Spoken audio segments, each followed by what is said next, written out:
ကြည်စမ်းအော်ရ sorry အခုတော့တန်ကြားပြီထင်တယ်ရအဲ့ဒါပြောတာ YouTube မှာအခုမှ live link ဖူချောင်းလေးပဲပြောနေတာပါတဲ့ရစကားပြောနေပါတော့okay got it so mic ဖွင့်ဖို့မိသွားတာအခုတော့ကြားပြီထင်ပါတယ် hello guys can you hear my voice now hi yay oh well live link နဲ့က mic က auto ပွင့်လေနော်သူက mic ကပိတ်ထားတာ哦အဲ့လိုမတက်နိုင်ဘူးသူများပြစ်ပဲလောက်ရမှာပဲကိုပြစ်လို့မရအောင် okay so chapter အတစ်တွေလာအောင်မလာပဲsure အများကြီးရှိတယ် there are so many chapters but ဒီစာအုပ်အကြောင်းလေးကျွန်တော်ခဏလေးနေပြီးမှပြောမယ်အခုထိတယောက်တည်းစကားပြောနေတာ feeling အောက်လိုက်တာ but ပြန်ပြောပါမယ်ဒီလိုပါ YouTube မှာကျွန်တော်ဒါဘွားမှာပထမဆုံး live လုပ်ဖူးတာဖြစ်ပါတယ်ဘယ်လောက်ဆိုလဲဆို live လုပ်ရမှာတော့တီးခဲ့တာနှစ်ပတ်လောက်ပဲရှိသေးတယ်စင်ပြေရဲ့အဲ့တော့အစင်မပြေတာအခုလိုမျိုးပေါ့နော် mic ကြီးပိတ်ပြီးပြောမိတာလေးတွေရှိကောင်းရှိမယ် but ကျေးဇူးပြုအဲ့လိုမျိုးဆိုရင်ပြောပြီးနော်စာရေးပြီးတော့ပဲဖြစ်ပြောလို့ရအမှ comment တောင်မှမတွေ့လို့ရှာရင်လည်းအမှခလုတ်လေးတွေ့တာ so အခုတော့အစင်ပြေပြီတခြားအစင်မပြေတာလေးတွေရှိတယ် and suggest လုပ်ချင်တာတွေရှိရဆိုရင်ကျေးဇူးပြုပြောပေးပါ and ကျွန်တော်တန်းတော့ရှေ့ရှော့ YouTube ကနေပဲ live link ဖို့စဉ်းစားနေလို့လေ because as you know Facebook တွေကျတော့တုံးရတာတိတ်အဆင်မပြေတော့ဘူးအဲ့နဲ့မတို့ဒီ YouTube ကနေပဲ link ဖို့ဆုံးဖြတ်လိုက်တာဆိုတော့လေတခြားတော့ကျွန်တော်ဟိုလေ Leonard ကိုခေါ်လိုက်အောင်မယ်ဟို Facebook ပေါ်မှာပါတင်ထားပေးလိုက်ပါအောင်မယ် live စားနေပြီဆိုတဲ့အကြောင်းလေးအသိပေးတာပေါ့နော်YouTube မှာ okay there you go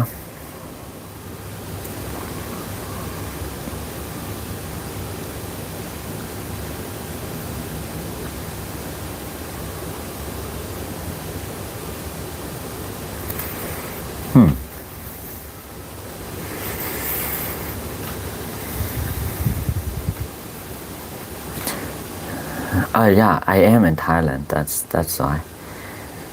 and that's good. Okay, အဲ့ဒါဆိုရင်ကျွန်တော်တို့စဖို့အချိန်ရောက်ပြီ and စကြရအောင်အတန်အဆင်ပြေတယ်မလား everything's fine right ကိုယ်ကနားထောင်ကြည့်နေအတန်နေပတ်တင်ထားတယ်ပတ်တင်နေထပ်မယ်ထင်တယ် not sure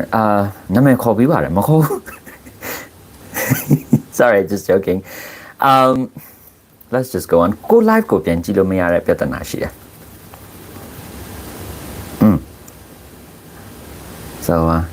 အခုမှ live လုပ်ရင်လည်းဘယ်လိုရှိရဆိုတော့ထိုင်ကြည့်နေရတာမျိုး feeling တော့အောက်တာ don't like it but all right oh Miss Jason hi yeah it's so nice to have you here nice to see you and joke boss yeah okay great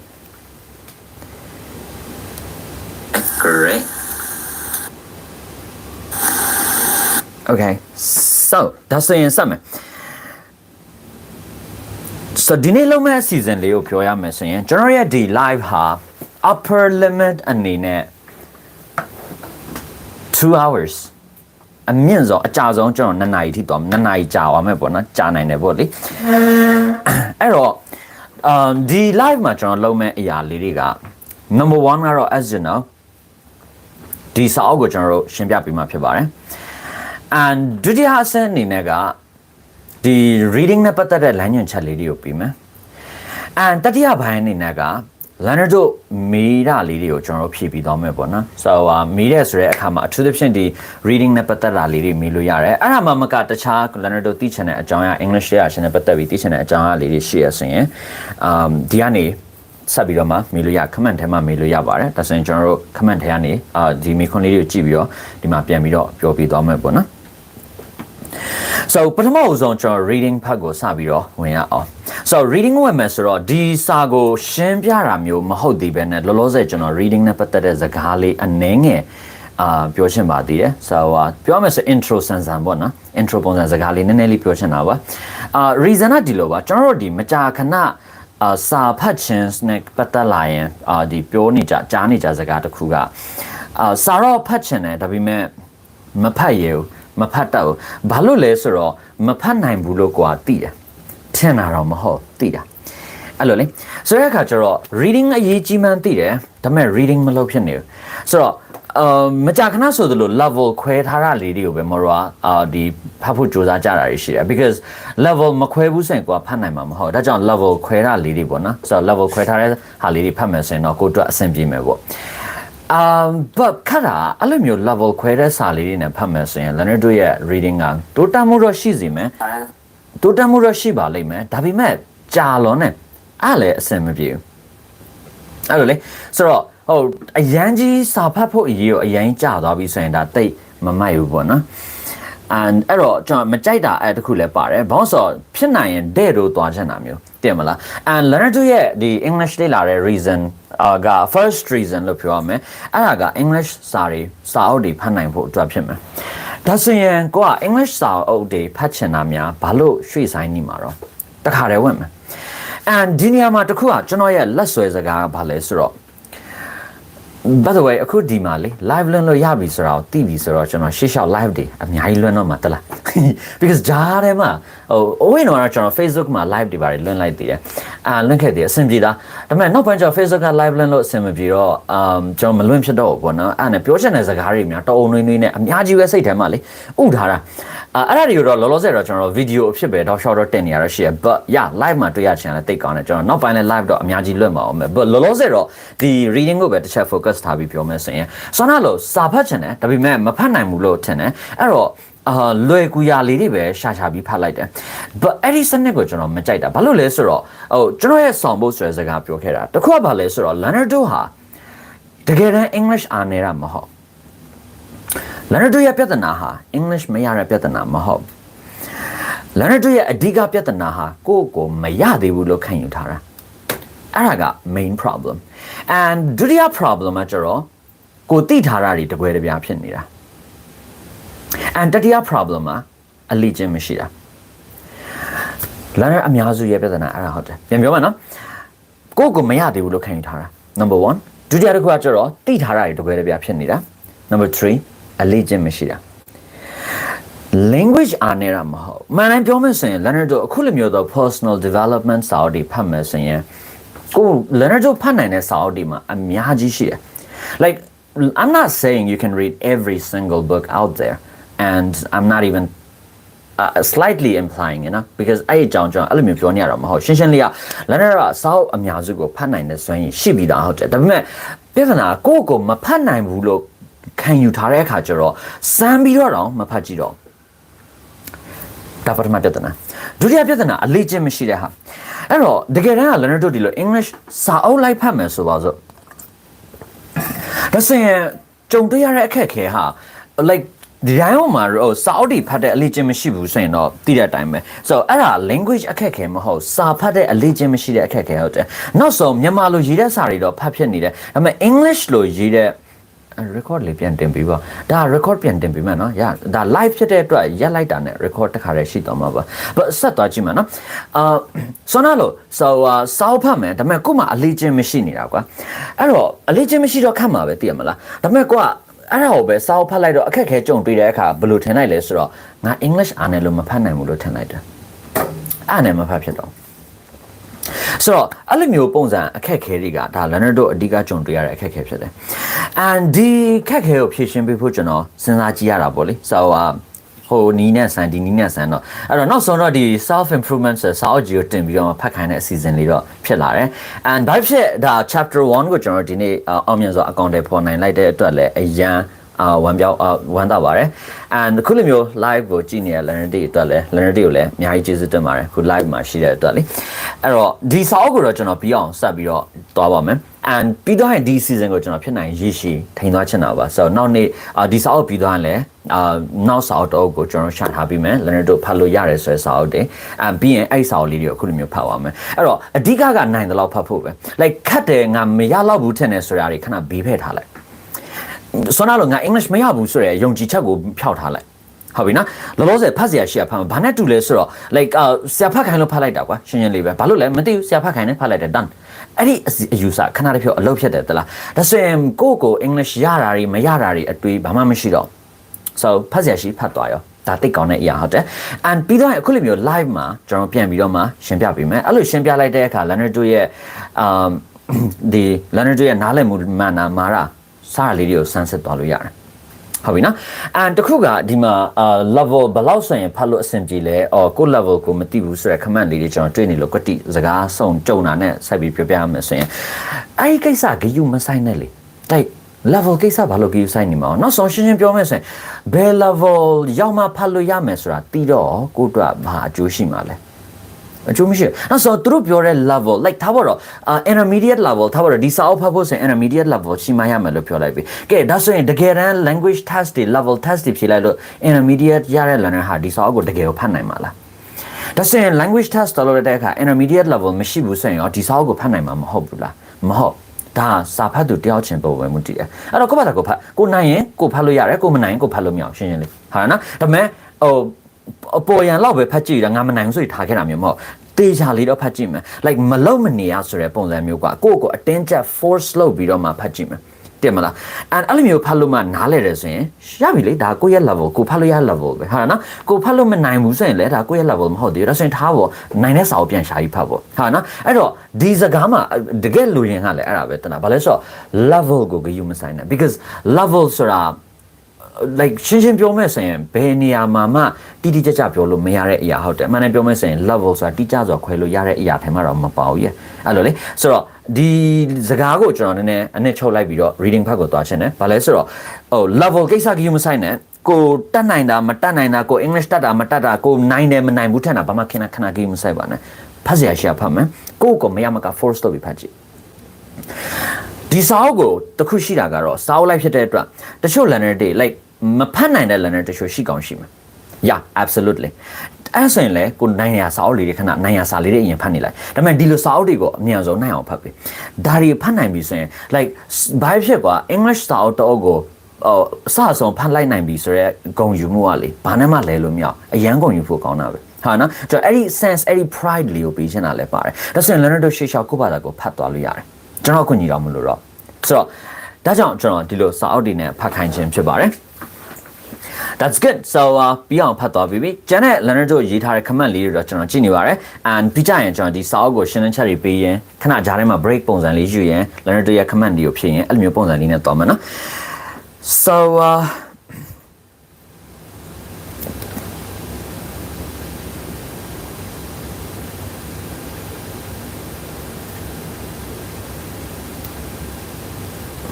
Chana, I'm just okay.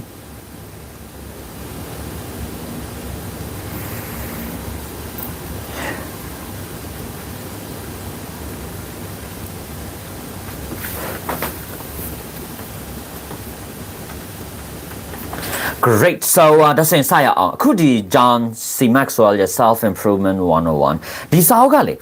တစ်ချက်ကုန်နှစ်ချက်ပြတ်ပါဘာလဲဆိုတော့ပထမတစ်ချက်ဖတ်ရတာအရန်လွယ်တယ်အဲ့တော့ learner တို့ကဒီစာအုပ်ကိုဖတ်မယ်ဆိုရင်တေချာက English reading တေချာဘာလို့လို့ရမှာဟုတ်တယ်ဆိုတော့ပို့ဘာနဲ့ဖတ်လို့ကောင်းတယ်ပေါ့နော် and ဒုတိယအာသာချက်ကကျတော့အရန်ကောင်းတဲ့စာအုပ်ဟုတ်တယ်ဒါကျွန်တော်ရဲ့အကြိုက်ဆုံးစာအုပ်တွေထဲကတစ်ခုဟုတ်တယ်ဖတ်ရတာလည်းပို့ဘာရှိတယ်စာအုပ်ကလည်းအထူကြီးအရှိကြီးမဟုတ်ဘူးရေးတဲ့ပုံစံကလည်းရှည်လျားရှုပ်ထွေးနေရမျိုးမဟုတ်ခဲစစ်မျိုးလည်းအကြောင်းရတယ်လည်းမရှိဘူးပို့ဘာလေးရေးထားတာဆိုတော့ဖတ်လို့လည်းကောင်းတယ်ဆိုတော့reading လည်းရမယ် English ဘိုင်းလည်းရမယ် and ကျွန်တော်တို့ဘဝအတွက်အကျိုးရှိတဲ့ပညာရပ်တွေကိုလည်းတေချာပေါ်ရမှာဟုတ်တယ်ဆိုတော့တစ်ချက်ခုတ်နှစ်ချက်ပြတ်ပေါ့နော်အဲ့တော့လောလောဆယ်ကျွန်တော်တို့ကဒီ chapter 1 or part 1ကိုအရင်တစ်ပတ်ကတန်ထားပြီးတာ哦ဆိုတော့ဒါလေးကိုကျွန်တော်ဖြည်းဖြည်းဖတ်သွားပြီးမယ်အဲ့တော့ဘလို့အစီအစဉ်ပုံစံလေးရှိမလဲဆိုရင်ကျွန်တော်အရင်ဆုံးတော့စာဖတ်ဖို့အတွက်sorry ဟာလေတခုကလေကျွန်တော်ခါတိုင်းက online class တွေတင်တဲ့အခါမှာခုဒီလိုဆို screen မှာ learner တွေကိုမြင်ရပြတလားအဲ့တော့ learner တို့ကြည့်ရင်လည်းပြောတဲ့အခါကျတော့ကိုတယောက်တည်းစကားပြောရလို့မျိုးမဖြစ်ဘူးနည်းနည်းအပြစ်မှာပြောနေရတဲ့အတိုင်းဖြစ်တယ်ပေါ့နော်ဒါပေမဲ့လောလောဆယ်ကလေဘယ်လိုဖြစ်နေလဲဆိုတော့ကျွန်တော်ဘယ်သူမှမမြင်ရောက်လေနော်ဒါကြီးက live လေနော်အဲ့တော့ဘယ်လိုမှမသိဘူးစကားပြောတာတနေ့လောက်ရှိသွားပြီပဲအခုမှသတိထားမိတာဟို live တွေမလွင်ဖြစ်ခဲ့တာလေ yeah it's been almost a year or exactly a year I'm not even sure အဲ့တော့ yeah ဒီနေ့ live မှာစကားပြောတာတချို့ဟာလေးတွေကိုယူရဖြစ်နိုင်ချေရှိပါတယ်ကျေးဇူးပြုအားလေးတော့တီးခတ်ပြီးနားထောင်ပြီနော်ဆိုတော့ yeah နောက်တစ်ခါ live လွင်နှစ်ခါလောက် live လွင်ပြီးဆိုတော့ကျွန်တော်အကျဉ်းဖြစ်သွားမယ်ဒါဆိုရင်ပို့ပြီးတော့မှ natural ဖြစ်သွားမှာပေါ့နော်ဘယ်လိုလုပ်စေကြည့်အောင်So what will it take for me to improve? So improve ဖြစ်ဖို့အတွက်ဘာလို့အမလဲပေါ့နော် So ကိုဘာလို့ဖို့လို့မလဲ အရင်ဦးဆုံးစာဖတ်ပြီးဆိုရင်အရေးကြီးတဲ့အရာနှစ်ခုရှိတယ်အရင်ကြိုတင်သိဖို့လိုတဲ့အရာနှစ်ခုပါပထမတစ်ခုကကျတော့ကိုဖတ်မဲ့အကြောင်းအရာဘာအကြောင်းအရာကိုဖတ်မှာလဲဆိုတာတိကျသိဖို့လိုတယ် This sounds a bit obvious but မကြာခဏဆိုသလိုမသိလဲမသိပါတာလက်လျူရှုမိတဲ့အခက်ခဲကိစ္စလေးတစ်ခုဟုတ်တယ်ဘာအကြောင်းဖတ်မှာလဲဆိုတာကျွန်တော်ကတိတိကျကျမသိဘဲနဲ့ဖတ်လိုက်မယ်ဆိုရင်အာယုံဆိုင်ရခတ်ပါတယ်အဲ့တော့ကိုဘာအကြောင်းအရာဖတ်ရမယ်ဒီစာအုပ်ကဘာအကြောင်းအရာရေးထားလဲဆိုတာသိထားမယ်ဆိုရင်ကြောကိုကလည်းကိုယ့်ကိုပြင်ဆင်ထားလို့ရတယ်ဘာအကြောင်းအရာနဲ့ပတ်သက်ပြီးပြောမှဖြစ်တဲ့အတွက်အဲ့ဒီအကြောင်းကဖတ်ရမယ်ဆိုတော့ကိုယ့်ကိုပြင်ဆင်ထားလို့ရစင်ပြေတယ် but ဘာကြောင့်ပြောမှမသိဘူးဆိုရင်ဖတ်တာဖတ်နေတာဘယ်လိုမှမသိ so I own testစိတ်ထဲထည့်ရခက်အဲ့လိုမျိုးတွေလေတလားတယောက်တည်းစကားပြောနေဘလုံးတွေဖြစ်ပါတယ် sorry for that let me just try on yeah Leonard ရဲ့ဓာတ်ပုံရှိမှထောင်ထားရမယ်တင်တယ် I think that's a good idea yeah ဝင်ရှုပ်လို့ပြအတန်မကြားရဘူးလေဟုတ်လား guys can you not hear my voice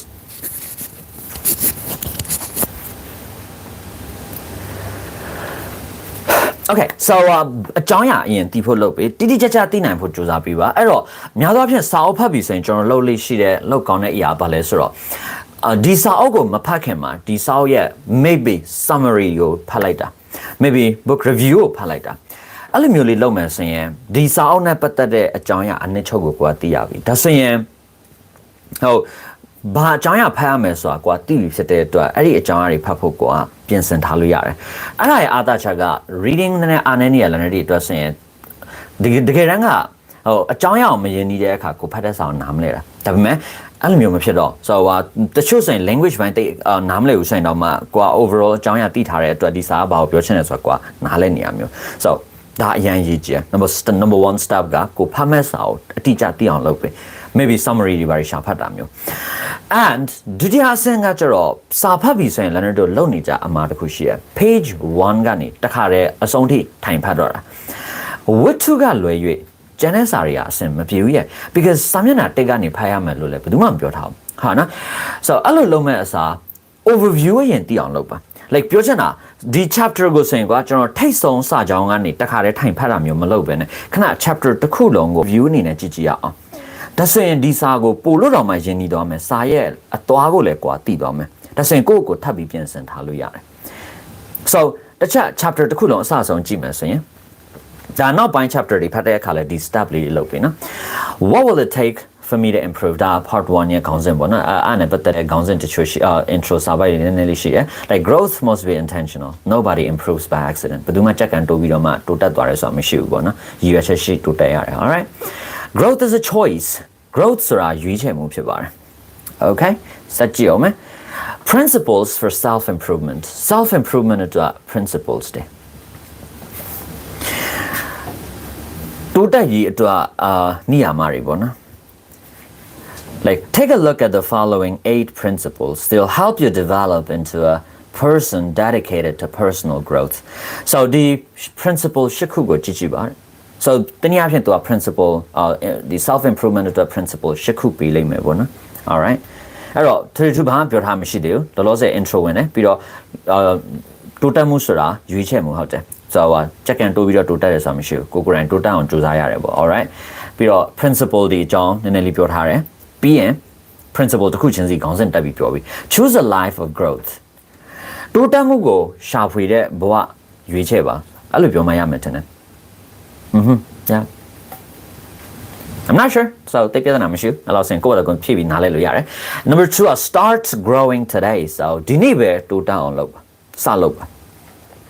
all right number 3 focus on self development not self fulfillment self fulfillment ကို focus မလုပ်ပါနဲ့ self development ကိုပဲ focus လုပ်ပါ self fulfillment ဆိုတာတိတိကျကျဘယ်လိုပြောမလဲတော့မသိဘူး but fulfillment ဆိုတာစိတ်ချမ်းသာမှုအထူးသဖြင့်ကိုလိုချင်တာလေးတွေရရှိပြီဖြစ်တဲ့အတွက်ဖြစ်ပေါ်လာတဲ့ခံစားချက်ပေါ့နော် so အဲ့လိုမျိုးစိတ်ချမ်းသာမှုကိုပြောတာဖြစ်ပါတယ် so စိတ်ချမ်းသာမှုရောက်ရဲကြည်နပ်မှုလို့ကျွန်တော်တို့ပြောလို့တော့မာမဲ့မထင်ဘူးရဲ့လမ်းတို့ရောဘယ်လိုဘာသာပြန်မလဲပေါ့နော် so self fulfillment ကိုအဲ့ဒါကိုမရွေးပါနဲ့အဲ့ဒါ focus မလုပ်ပါနဲ့ self development ကိုပဲ focus ထားပေးပါစကြည့်မယ် never stay satisfied with current accomplishments so လက်ရှိအောင်မြင်မှုတွေနဲ့ဘယ်တော့မှရောက်ရတင်တိတ်မှုမရှိပါနဲ့ရောက်ရတင်တိတ်နဲ့ပေါ့နော် that's good and growth ကဓာတ်ရိုက်ဘာသာပြန်မယ်ဆိုရင်တော့ကြီးထွားမှုပေါ့ဒါပေမဲ့ဒီစကားမှာကြီးထွားမှုဆိုတဲ့အဓိပ္ပာယ်နဲ့ပြောလို့မသင့်တော်ဘူးထင်တယ်ဆိုတော့ဒီမှာတိုးတက်မှုကိုပဲပြောတာဖြစ်ပါတယ်တိုးတက်ရတိုးတက်ကြောင်းရှာဖွေခြင်း or yeah တိုးတက်မှုပေါ့နော်အဲ့ဒါပိုအဆင်ပြေရ be a continual learner so စံစားမပြတ်လေ့လာတဲ့လူတစ်ယောက်ဖြစ်နေပါ okay and 8 develop a plan for growth so တိုးတက်ရေးအတွက် plan ဆွဲထားပါ plan လုပ်ထားပါ pay the price ဘယ်လိုပါလဲပြန်တော့မလို့နော်စတီးပါနော်အနစ်နာခံပါပေါ့အနာခံပါကွက်တိပဲ like အနာခံမှအသာဆန်တယ်ဆိုလို့ကွက်တိပဲအနာခံပါလို့ပြောလိုက်လို့ရတယ်ဆိုတော့တခုခုလိုချင်တခုပေးဆက်ရမယ်အဲ့လိုမျိုးပေးဆက်ဖို့ပြင်ထားပေါ့နော်ဆိုတော့အနာခံဖို့ပြင်ထားပေါ့ကိုတော့ဒုံနဲ့လာပြီ number 8 find a way to apply what you learn so ကိုလေ့လာထားတဲ့အရာကိုအသုံးချဖို့နီလန်းကိုရှာဖွေပါအပြင်ပါရှိသေးလဲကြည့်အောင်ဘာမှမရှိဘူးတခါတည်း part 2ကိုရောက်သွားတယ် alright ဒါဆိုရင် part 1ရဲ့ layout ကတော်တော်ရှင်းနေပြောရမယ် because နည်းနည်းမျက်စိနောက်စရာဖြစ်မလားမသိဘူး but ဒီခါမြကြည့်ပဲနော်scroll လေးတာလုပ်နေ but တာမန် intro လေးဝင်လိုက်တယ်ပြီးရင် growth ဆိုတာရွေးချက်မှုဖြစ်တယ်ကြက်ကန်တိုးပြီးတော့မှတိုးတက်တယ်ဆိုတာတယောက်မှမရှိဘူးပေါ့နော်အဲ့ဒီစကားလေးပြောမယ်ထင်တယ် I'm not sure ပြီးရင်ဒီ principle ဒီအကြောင်းပြောထားတယ် principle ဒီရှိရဆိုတဲ့အကြောင်း intro လေးဝင်ပြီးတော့ principle ရှစ်ခုကိုပဲပြောထားတာပြီးရတယ် part 1ပြီးသွားပြီဒီ chapter 1ပြီးသွားပြီ which is nice so ပြန်ပြီးတော့ကြည့်ရမယ်ဆိုရင်ဒီ principle ရှစ်ခုနည်းနည်းရင်းနှီးစေဖို့ပေါ့နော် choose a life of growth so တိုးတက်ရတိုးတက်ကြောင်းនេះကိုနောက်ကိုပဲအမြဲတမ်းလိုက်စားနေတယ်တိုးတက်ရတိုးတက်ကြောင်းကိုလိုက်စားနေတယ်နေထိုင်မှုပုံစံကိုရွေးချယ်ပါပြောချင်တာအမြဲတမ်းတိုးတက်ရတိုးတက်ကြောင်းတွေကိုရှာဖွေနေပါလို့ပြောချင်တာကွာ okay စင်ကြယ် number 2 at start growing today ဒီနေ့ကတည်းကတိုးတက်ရတိုးတက်ကြောင်းစလုပ်ပါ number 3 focus on self development အမြဲတမ်းပိုကောင်းအောင်လုပ်မယ်ဆိုတော့အရာကိုပဲကွာအမြဲတမ်းပိုကောင်းအောင်လုပ်ဖို့ကိုပဲ focus ထားပါ self fulfillment မဟုတ်ပျော်ရွှင်မှုနောက်စိတ်ချမ်းသာမှုနောက်အမျိုးပုံစံကို focus မထားနဲ့ alright number 4လက်ရှိအောင်မြင်မှုတွေနဲ့ဘယ်တော့မှရောက်ရင်တင်းတိမ်မနေပါနဲ့ number 5အမြဲတမ်းစဉ်ဆက်မပြတ်လေ့လာသူတယောက်ဖြစ်နေပါစဉ်ဆက်မပြတ်လေ့လာပါ number 6 plan ဆွဲပါ number 7 pay the price အနာခံပါ number 8 find a way to apply what you learn ကိုလေ့လာထားတဲ့ဟာကိုအသုံးချဖို့နည်းလမ်းရှာပါဒီအဖြစ်ရိုးလေးပြောမယ်ဆိုရင်သိထားတာကိုအသုံးချဖို့ okay ဒါလို့ဆိုရင်ဒီ part 1ရဲ့ဒီ order ကို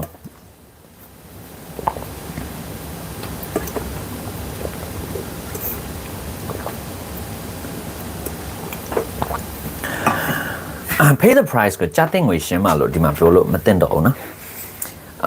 အဲ့စနာနေပါများလဲဆိုရစနာ pay the price ကဒီမှာ oh yes restaurant ဒီမှာတော့ပြောလို့ပြောကောင်းပြောလိမ့်မယ်ဒါပေမဲ့တာမန်အဖြစ်နဲ့အရက်သုံးမှပြောလို့ရှိပါတယ် pay the price တခုခုလိုချင်ရင်တခုခုပေးရမယ်ဆိုတော့လိုချင်တခုလိုချင်တဲ့အတွက်ပေးတဲ့nàoပေးပါဆိုတော့so အနာခံပါဆိုတဲ့သဘောလေးပဲတောင်းမှာပေါ့နော် alright so အခုလိုမျိုးဒီ chapter 1ရဲ့organization လေး order လေးကိုမလို့သိလိုက်ရပြီဆိုရင်နောက်ထပ်လုပ်လို့ရတဲ့အဆင့်တစ်ခုရှိတယ်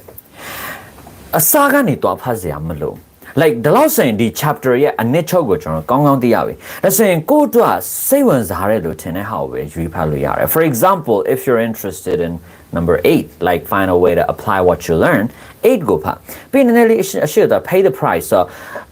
yeah price ကိုပေးရမယ်ကားသူပြောမှလာပေါ့နော်တခါလေတချို့ကိစ္စတွေကိုသိပြီးသားဖြစ်တတ်တယ် so yeah so develop ဖြစ်ချင်တယ်ဆိုရင်တော့ကိုကပြီးဆိုင်ရတာလေးရှိမယ်ဆိုတော့အဲ့ဒါလေးပြင်ဆင်ထားဆို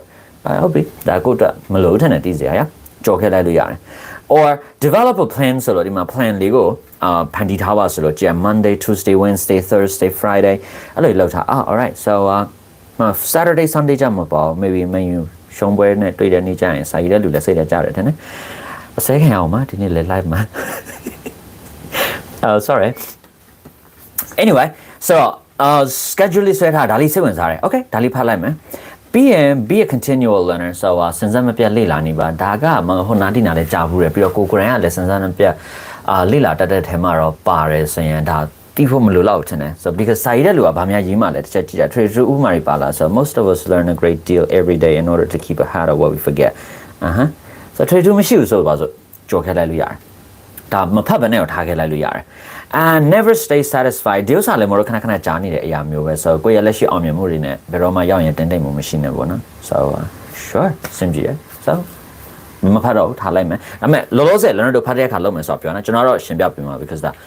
တို့ဒီ reading passage ကိုရှင်းပြမယ်ပြောထားလေနော် so focus on self development ဒီဥစ္စာလေးစိတ်ဝင်စားဖို့ကောင်းတယ် because ကိုယ် self fulfillment နောက်ကိုလိုက်စားတဲ့ထဲမှာပါတယ်ဆိုရင်ဒီစာကကိုယ်တကယ်စိတ်ဝင်စားဖို့ကောင်းနေမှထင်တယ် so ဒါလေးဖတ်ကြည့်လို့ရတယ် alright so ဒါအောင်မှတ်လိုက်ပြီးတော့ start growing today ဒီနေ့ကစလို့ so ဒီနေ့ကလေးကတိုးတက်အောင်လို့ so ရေးထားတဲ့ဟာလေးတွေက maybe တချို့ bullet point လေးနဲ့ထူးခြားရှိ growth is not automatic okay I know that growth today will provide a better tomorrow okay so ဒီနေ့တိုးတက်အောင်လုပ်ရင်မနေ့ဖြန်အတွက်ပိုကောင်းတယ် so ဘယ်လိုပါလဲ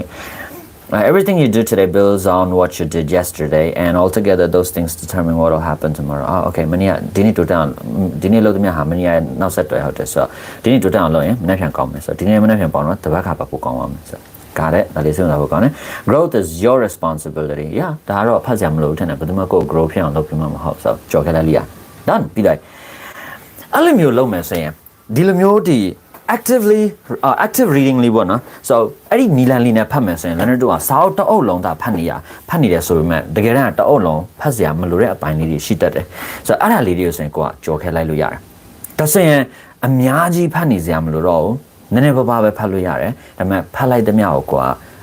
မမီနေမှာဟုတ်တယ် because ကိုလိုချင်တဲ့အရာကိုပဲဖတ်နေတာဒါဆိုရင် active ဖြစ်တဲ့အတွက်စိတ်ဝင်စားရလေးတွေကိုရှာဖွေပြီးဖတ်ခြင်းမျိုးဖြစ်တဲ့အတွက်ဟုတ်ကိုတကယ်သိချင်တဲ့အရာလေးတွေကိုသိရပြီဆိုရင်အဲ့ဒီအရာကစိတ်ထဲမှာဆွဲဆွဲမြဲသိရတယ်ရာဆိုတော့ဒါကကောင်းတဲ့အရာဟုတ်တယ်ဒါလန်တို့ဖတ်တဲ့အခါကျရင်လှုပ်တဲ့အရာလေးတွေဖြစ်ပါတယ် by the way ဒီစာအုပ်ကိုဘယ်မှာဝယ်လို့ရမလဲဆိုတော့မိထားလို့ဒါစာအုပ်ဆိုင်တွေမှာတစ်ချက်ရှာကြည့်ပါ maybe တွေ့ကောင်းတွေ့နိုင်ပါတယ် I'm not sure ဒီစာအုပ်ကကျွန်တော်ဟိုလွန်ခဲ့တဲ့10နှစ်လောက်တုန်းကတော့တစ်ခေါက်တောင်ကြီးမှဝယ်ခဲ့ဖူးတယ်ပေါ့နော်နောက်ပိုင်းရှိမရှိတော့ကျွန်တော်လည်းမသိတော့ဘူး တခြားစာအုပ်ဆိုင်တွေမှာဒီစာအုပ်ရမျက်နှာဖုံးတစ်ချက်ပြပြီးတော့မှမြင်ကြည့်လေတကယ်လို့ရှိနိုင်တယ်မဟုတ်ရင်လည်းmaybe online bookshop တွေရှိတတ်တယ်သူတို့စီကနေတစ်ချက်ရှာပြီးတော့မှမြင်ကြည့်လေနော်သူတို့ maybe သူတို့စီမှာရှိနိုင်ပါတယ်မဟုတ်ရင်လည်း ebook ဖတ်ပေါ့နော်စင်ပြေ or maybe print ထုတ်လိုက်လို့ရသေးတယ် like ဒီဥစ္စာဆိုရင် chapter တစ်ခုလုံးတစ်ပတ်စာဖြစ်တဲ့အတွက်ဒါကိုယူသွား print ထုတ်ပြီးတစ်ပတ်လုံးအဲ့ဒါထိုင်ဖတ်ပြီးနောက်တစ်ပတ်ရောက်ရင်ပြန် print ထုတ်တော့ဆိုရင်ဖြည်းဖြည်းချင်းဆိုအကုန်ကြလဲတတ်တာရပေါ့နော် but anyway so ဒါဆိုရင်ကျွန်တော်တို့ဖတ်ပြီးတော့မှရှင်းပြပေးပါမယ် so တလုံးချင်းစီအသေးစိတ်ရှင်းပြဖို့ကတော့မလွယ်တော့ဘူးထင်တယ် so video လည်းတအားရှိနေတယ်အဲ့တော့ video နည်းနည်းလေးတူအောင်လို့စကားလေးနည်းနည်းလေးတော့မြန်လေးပြောဖို့လိုမယ်ဒီလိုနှုံးလေးနဲ့ပြောမှဆိုရင်တော့အဆင်ပြေမလားတော့မသိဘူးနော် so ဒီလိုရရင်ပို့အဆင်ပြေမယ်ထင်ပါတယ် sorry but the poet Robert Browning wrote why stay on earth except to grow? Just about anyone will agree that growing is a good thing, but relatively few people dedicate themselves to the process. Why? Because it requires change, and most people are reluctant to change. But the truth is that without change, growth is impossible. ဒီကပြဆရာပြောတာပေါ့နော် why stay on earth except to grow so တိုးတက်ဖို့မှမဟုတ်ရင်ဘာလို့ဒီလောကကြီးမှာနေပါအောင်နေအောင်မလဲပေါ့နော် just about anyone would agree that growing is a good thing so တိုးတက်ခြင်းဆိုတာကောင်းတယ်ဆိုတာလူတိုင်းကတော့သဘောတူပါတယ် but relatively few people dedicate themselves to the process ဒါပေမဲ့ relatively few people ဆိုနိုင်ရှင်ကြည့်မယ်ဆိုရင်like few people dedicate themselves to the process ဒီလိုမျိုးတော့တိုးတက်ကြောင်ရှာဖွေရေး process ကိုဒီ dedicate လုပ်တဲ့လူတွေဟာရှင်ကြည့်မယ်ဆိုရင်မရှိသလောက်နေပါတယ် dedicate ဆိုတာတခုခုကိုစူးစိုက်လှုပ်ဆောင်တယ်လို့ကျွန်တော်တို့ဘာသာပြန်လို့ရမယ်ထင်ပါတယ်ရည်စူးတယ်ဆိုတာကျတော့စာအုပ်တွေပါဆိုရင်ရည်စူးတယ်ပေါ့နော် but စူးစိုက်လှုပ်ဆောင်တယ် why not you could say so အယုံစိုက်ပြီးတော့စူးစမ်းအားထုတ်တယ်ဆိုတဲ့အဓိပ္ပာယ်လည်းရတယ်ဆိုတော့တိုးတက်ခြင်းဟာကောင်းတဲ့ဆိုတော့ဒါလူတိုင်းသဘောတူတယ်ဒါပေမဲ့ relatively ဆိုတာနိုင်ရှင်ကြည့်ရင်ဆိုတဲ့အဓိပ္ပာယ်ဖြစ်ပါတယ်တနည်းအားဖြင့်စောနာလိုသဘောတူတဲ့လူတွေနဲ့တကယ်တမ်းတိုးတက်ကြောင်းကိုမပြတ်လှုပ်ဆောင်နေတဲ့လူတွေနဲ့ရှင်ကြည့်မယ်ဆိုရင်တော့မရှိသလောက်ကိုနေသွားတယ်ပေါ့နော် why ဘာလို့လဲ because it requires change so ပြောင်းလဲဖို့လိုတယ် because တိုးတက်ကြောင်းရှာမယ်ဆိုရင် and most people are reluctant to change reluctant လောက်ချင်စိတ်မရှိတော့ဆိုတဲ့အဓိပ္ပာယ်ပါဆိုတော့ are reluctant to change ပြောင်းလဲဖို့မဝင်လေကြတယ်လူအများစုက but the truth is that without change growth is impossible but အမှန်တရားပါလဲဆိုတော့ the ပြောင်းလဲမှုမရှိဘူးဆိုရင်တိုးတက်မှုဆိုတာလည်းမဖြစ်နိုင်ဘူး and author Gail Sheehy asserted စာရေးတဲ့လူတယောက်ဘာပြောလဲဆိုတော့ if we don't change we don't grow if we don't grow we're not really living မပြောင်းရင်မတိုးတက်ရင်ရှင်ရနဲ့တည်နေလိမ့်မယ် we're not really living ဆိုတာလေနော်ဆိုတော့တကယ်တမ်းအသက်ရှင်နေတဲ့ပြေဝဆိုတာရှင်တန်ခြင်းမဖြစ်ဘူးလို့ပဲပြောရင်ပိုကောင်းမှထင်ပါတယ်ရှင်နဲ့တည်ကြစနေလုံးอ่ะ growth demands a temporary surrender of security it may mean a giving up of familiar but limiting patterns safe but unrewarding work values no longer believed in, relationships that have lost their meaning. As put it, taking a new step, uttering a new word is what most people fear most. The real fear should be the opposite course. Decided if we don't change, we don't grow. If we don't grow, we're not really living. Growth demands a temporary surrender of security. So, kulimyo tota musura ha the longchomu go yayi sonlo chen lo ate bona. So, တနည်းအားဖြင့်ကိုယ့်ရဲ့လုံခြုံမှုဆိုရဲလုံခြုံနေတဲ့စိတ်လေးပေါ့နော်အဲ့ဒါကိုယာယီဆွန့်လွတ်ထားဖို့လိုတယ်အဲ့တော့အဲ့ဒါဟာမကြာခဏဆိုသလိုဒီ limiting pattern လေးတွေ giving a familiar but limiting pattern so ကိုယ်နဲ့ယဉ်နီးပြီမဲ့လဲကိုယ့်ကိုတိုးတက်မှုကိုနှောင့်နှေးစေတဲ့ pattern လေးတွေကိုဆွန့်လွတ်ရတာတွေရှိမယ်လုံခြုံတယ်ဒါပေမဲ့အကျိုးမရှိတဲ့တက်လမ်းမရှိတဲ့အလုပ်လေးတွေဆွန့်လွတ်ရတာတွေရှိမယ်ကိုယုံကြည်မှုမရှိတော့တဲ့ value တွေကိုဆွန့်လွတ်ရတာတွေရှိမယ် or အတိတ်ပဲမရှိတော့တဲ့ relationship တွေကိုဆွန့်လွတ်ရတာတွေရှိမယ်စသဖြင့်ပေါ့နော်ဆိုတော့ giving up လေးတွေပါတတ်တယ်ဆိုတော့ဒီစာရေးတဲ့လူဒီပုဂ္ဂိုလ်တယောက်ပြန်ပြောလိုက်တာကတော့ taking a new step uttering a new word is what most people fear most လူတွေအကြောက်ဆုံးအရာဘာလဲဆိုရင်ကိုမလုပ်ဘူးတဲ့အရာကိုလုပ်ခြင်းမပြောဘူးတဲ့စကားလုံးတစ်လုံးပြောကြည့်ခြင်းပေါ့နော်But the real fear should be the opposite course. So, တကယ်တမ်းဖြစ်တဲ့အကြောင်းရင်းမှုကတကယ်တမ်းကြောက်တဲ့နာကသူရဲ့ဆန့်ကျင်ဘက်ဖြစ်တဲ့တနည်းအားဖြင့်အသက်ဆန်မလုံးမိမှာအသက်ဆန်မပြောမိမှာတကယ်တမ်းကြောက်ရမှာပေါ့လေ By the way, am I taking a new step? So, ခြေလမ်းအသက်လမ်းလဲဆိုတော့မလုပ်ဘူးတဲ့အရာကိုလုပ်တာလို့ပဲပြောရင်တင်တော်မယ်ထင်တယ် But I can't think of anything worse than living a stagnant life devoid of change and improvement.I can't think of anything worse than living a stagnant life devoid of change and improvement. So, ပြောင်းလဲမှုတွေတိုးတက်မှုတွေကင်းမဲ့တဲ့တန့်နေတဲ့ဘဝကြီးမှာနေထိုင်ရတာထဆိုတဲ့အရာစဉ်းစားလို့တော့မရ stagnant တိုးတက်မှုမရှိပဲတန့်နေတော့ devoid of ကင်းမဲ့တော့ Okay, so growth is a choice.Sorry ခဏနော်ဒီတိအဓိကတော့လူတွေကဘာလို့ဒီတိုးတက်ကြအောင်မလုပ်ကြတာလဲဆိုရဲအကြောင်းပြောထားလောက်ပဲဆိုတော့ဘာလို့တော့ဆိုတော့ပြောင်းလဲမှုလိုအပ်တယ်ဆိုတော့မပြောင်းလဲခြင်းကြောင့်ဒီလောက်ပဲပြောပါတယ်အဲ့တော့ပြောင်းမရမယ်ဆိုရဲစကားလေးဖြည့်ပြောထားပါဘောနော် and growth is a choice ရွေးချယ်မှုဖြစ်တယ် most people fight against change by the way ကျွန်တော်အခုရှင်းနေတာတွေလေဟိုဖြစ်တယ်ဆိုရင် like မြန်လွန်တာတော့ maybe နားမလဲတာတော့ရှိရဆိုရင်ကျေးဇူးပြည့် comment ထဲမှာပြောပေးနော်ဟုတ်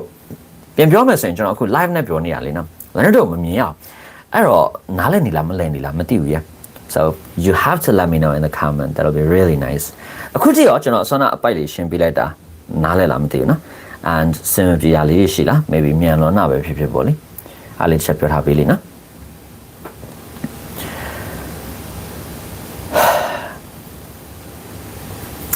Growth is a choice. Most people fight against change, especially when it affects them personally. As novelist Leo Tolstoy said, everyone thinks of changing the world, but no one thinks of changing himself. The ironic thing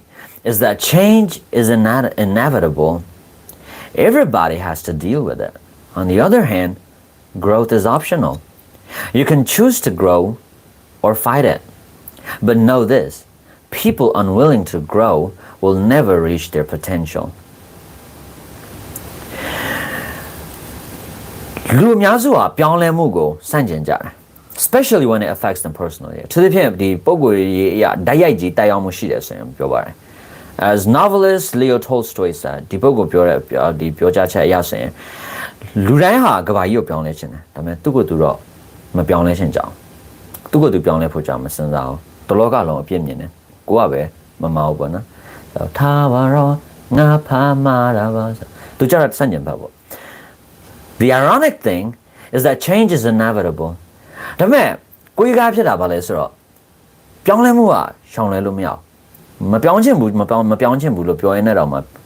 ပြောင်းသွားတာမျိုးပေါ့နော်လူတိုင်းဟာကြုံတွေ့ရမှာပဲဒါပေမဲ့ growth ကတော့ရွေးချယ်မှုဖြစ်တယ်တနည်းအားဖြင့်ပြောင်းလဲရုံနဲ့ဖြစ်သွားတာမဟုတ်ဒါပေမဲ့ပြောင်းလဲမှုနဲ့အတူကဒီတိုးတက်မှုကိုပါတခါတည်းရွေးလို့ရတယ်ဆိုတဲ့သဘော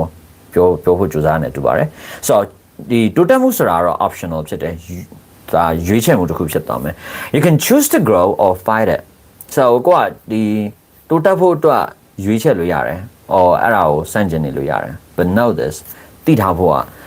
people unwilling to grow will never reach their potential so တိုးတက်ခြင်းစိတ်မရှိတဲ့လူဟာဘယ်တော့မှသူတို့ရဲ့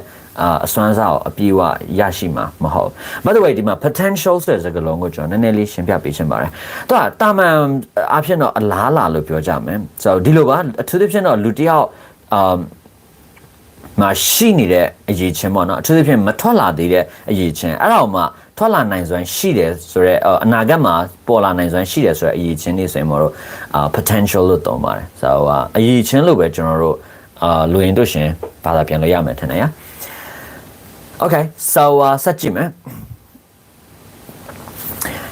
In one of his books, my friend Howard Hendricks asked the question, how have you changed lately? In the last week, let's say,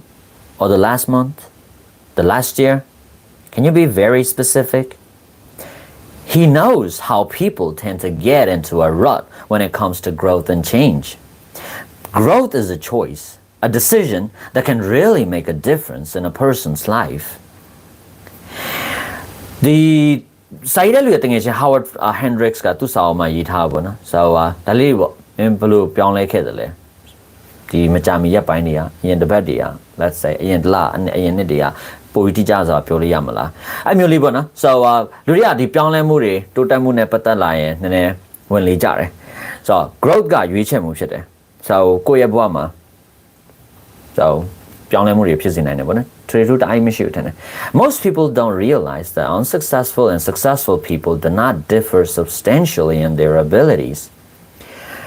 They vary in their desires to reach their potential, and nothing is more effective when it comes to reaching potential than commitment to personal growth. Okay.Most people don't realize the unsuccessful and successful people do not differ substantially in their abilities. So,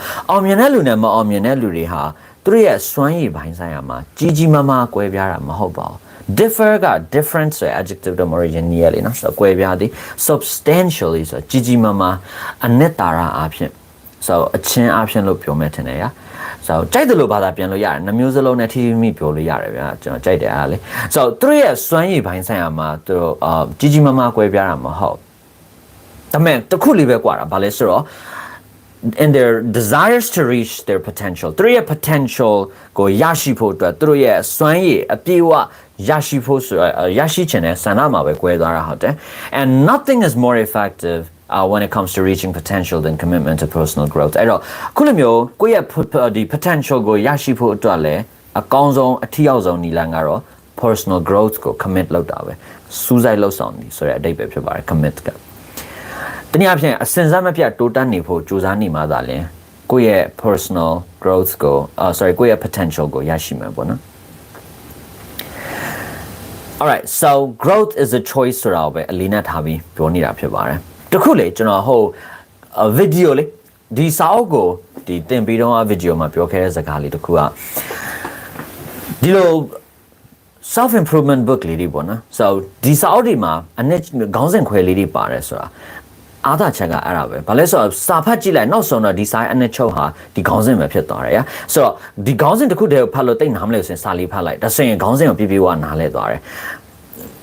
အဆင်ပြေတယ်ဒါဆိုရင်ကိုယ်တက်မှတ်တာရတာလွယ်တယ်ဆိုတော့ဒီမှာပြောထားတဲ့စကားတွေအများကြီးဒါပေမဲ့ဘာပဲအဓိကဖိပြောနေရလဲဆိုရင် growth is a choice ရွေးချယ်မှုဟုတ်တယ်ဆိုတော့ချက်ကန်တိုးပြီးတော့မဖြစ်လာဆိုတော့အမှတခြားလူတွေကသူများပဲပြောင်းချင်တယ်ကိုယ်ကိုယ်တိုင်ကြောက်မပြောင်းလဲချင်ဘူး and မပြောင်းဘဲနဲ့ကိုယ့်ရဲ့ potential ကိုမရောက်နိုင်ဘူးအဲ့တော့လူတွေရဲ့ဒီအောင်မြင်တဲ့လူနဲ့မအောင်မြင်တဲ့လူတွေမှာအဓိကစွမ်းရည်အားဖြင့်အရည်ချင်းအားဖြင့်ဒါ ability ဘိုင်းကိုပြောပါတယ် ability နဲ့ potential နဲ့ခက်ဆင်ဆင်တူတယ်ဒါပေမဲ့ ability ကြောင့်လက်ရှိရှိတဲ့စွမ်းရည်ပေါ့နော်potential ကျတော့လက်ရှိမရှိသေးပေမဲ့ကိုကအနာဂတ်မှာဖွံ့ဖြိုးလာနိုင်အောင်မဲ့စွမ်းရည်ကိုပြောပါတယ်ဒါကြောင့် potential ဖြစ်သွားလက်ရှိ ability ဆိုတာထက်တော့အနာဂတ်ကိုပို့ပြီးတော့ focus ထားတယ်ပေါ့နော်ဆိုတော့လက်ရှိ ability ဘိုင်းမှာတားကွာတာမဟုတ်အောင်မြင်တဲ့လူနဲ့မအောင်မြင်တဲ့လူကဘာပဲကွာလဲဆိုတော့သူတို့ရဲ့ potential ကိုဒီရရှိလို့တဲ့စန္ဒပြင်းပြမှုပေါ့နော်အဲ့ဒီပုံမှာပဲကွဲသွားတာဟုတ်တယ်ဆိုတော့ကိုယ့်ရဲ့ potential ကိုရရှိဖို့ဆိုတာအကောင်းဆုံးနည်းလမ်းက personal growth ဖြစ်ဖို့ပဲအမြဲမပြတ်တိုးတက်နေဖို့ကို focus ထားဖို့ပဲကြိုးစားနေဖို့ပဲအဲ့ဒါအကောင်းဆုံးနည်းလမ်းဖြစ်တယ်ပေါ့နော်အဲ့လေပြောပြီးတော့သူကဒီ self improvement အတွက်နေရာမှာတချို့ကိုပြီးထားတယ်ဆိုတော့ကျွန်တော်ကြည့်ခဲ့တယ်8ချက်ရှိရဆိုတော့ maybe ဒီဥစ္စာ intro ပဲဖြစ်မယ်3ပိုင်းတောင်ရှိရနည်းနည်းတော့ရှိရတော့ဝင်ကြိုပြီးတော့တခါတည်းဒီ principle 1 to 8 ဖတ်သွားလို့ရတယ်But let's try it. Making the change from being an occasional learner to becoming someone dedicated to personal growth goes against the grain of the way most people live. If you ask to 100 people how many books they've read on their own since leaving school, college or high school, I bet only a handful will say they've read more than 1 or 2 books. If you asked how many listen to audio lessons and voluntarily attend conferences and seminars to grow personally, there will be even fewer. Most people celebrate when they receive their diplomas or degrees and say to themselves, thank goodness that's over. Just let me get a job. Let me get a good job. I'm finished with studying. But such thinking doesn't take you any higher than average.If you don't want to be successful, you have to keep growing.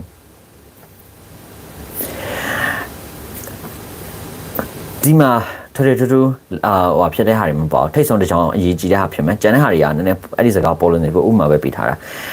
နောက်ဆုံးတစ်ချောင်းလောက်ရှိမယ်နှစ်ချောင်းရှိမယ်ဖတ်စရာ like making the change from being an occasional learner to becoming someone dedicated to personal growth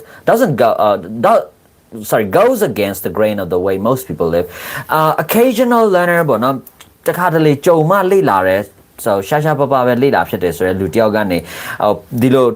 personal growth ကို dedicate လုပ်ထားတဲ့လူတယောက်ဖြစ်ဖို့ပြောင်းလဲခြင်းဆိုတာက goes against the grain of the way most people live လူအများနေထိုင်တဲ့ပုံစံနဲ့တဟဇာတာတော့တိတ်မဖြစ် go against the grain ဆိုတာတဟဇာတာမဖြစ်ကွဲပြားသည်ဆိုရဲအဓိပ္ပာယ်လေးဖြစ်ပါတယ်အဲ့တော့မကြိုက်မနဲ့တက်ဖြစ်သည်ဆိုတဲ့အဓိပ္ပာယ်နဲ့လည်းပြောလို့ရသေးတယ်ဆိုတော့လူအများနေထိုင်တဲ့ပုံစံနဲ့တော့တိတ်ပြီးတော့မကိုက်ညီတတ်ဘူးပေါ့နော်အများရန်တိုးတက်စီဖို့ဆိုတာအများရန်လေ့လာနေဖို့လိုတယ်အဲ့တော့တခါတလေမှကြုံမှလေ့လာစရာလိုမှ like ကြောင်းတက်နေတဲ့အခါမျိုးပေါ့နော်အဲ့လိုမျိုးလိုမှလေ့လာလူတွေတွက်စင်တာသူတို့တွက်အများရန်မပြတ်လေ့လာခြင်းဆိုတာကိုက်ညီမှုမရှိဘူးအမကွာဆိုတော့အကြောင်းပြီးတော့ဘယ်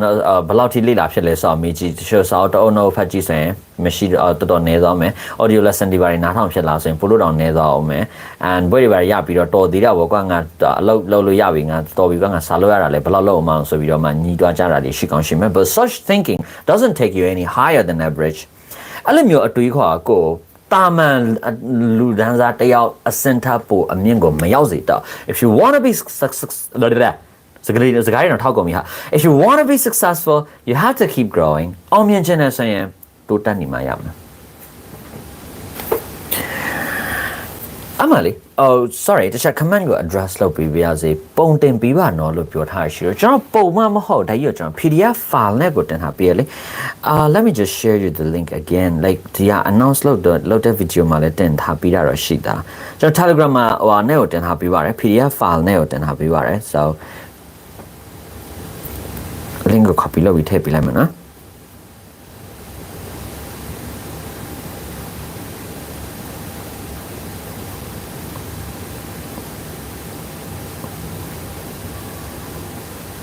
Okay, sorry.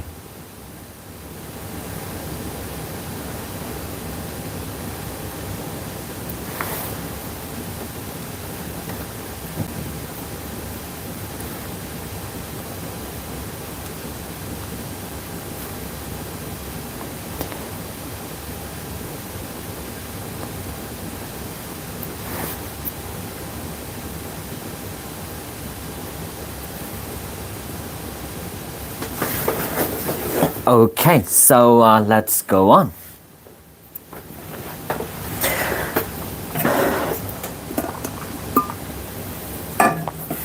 By the way, the Lozeti live Kuti Gini day. For now there are 45 people, only 42 left. Not good. Change solo ni ale pare. But let's see live Gini day jotin video ma ati pi chanaga.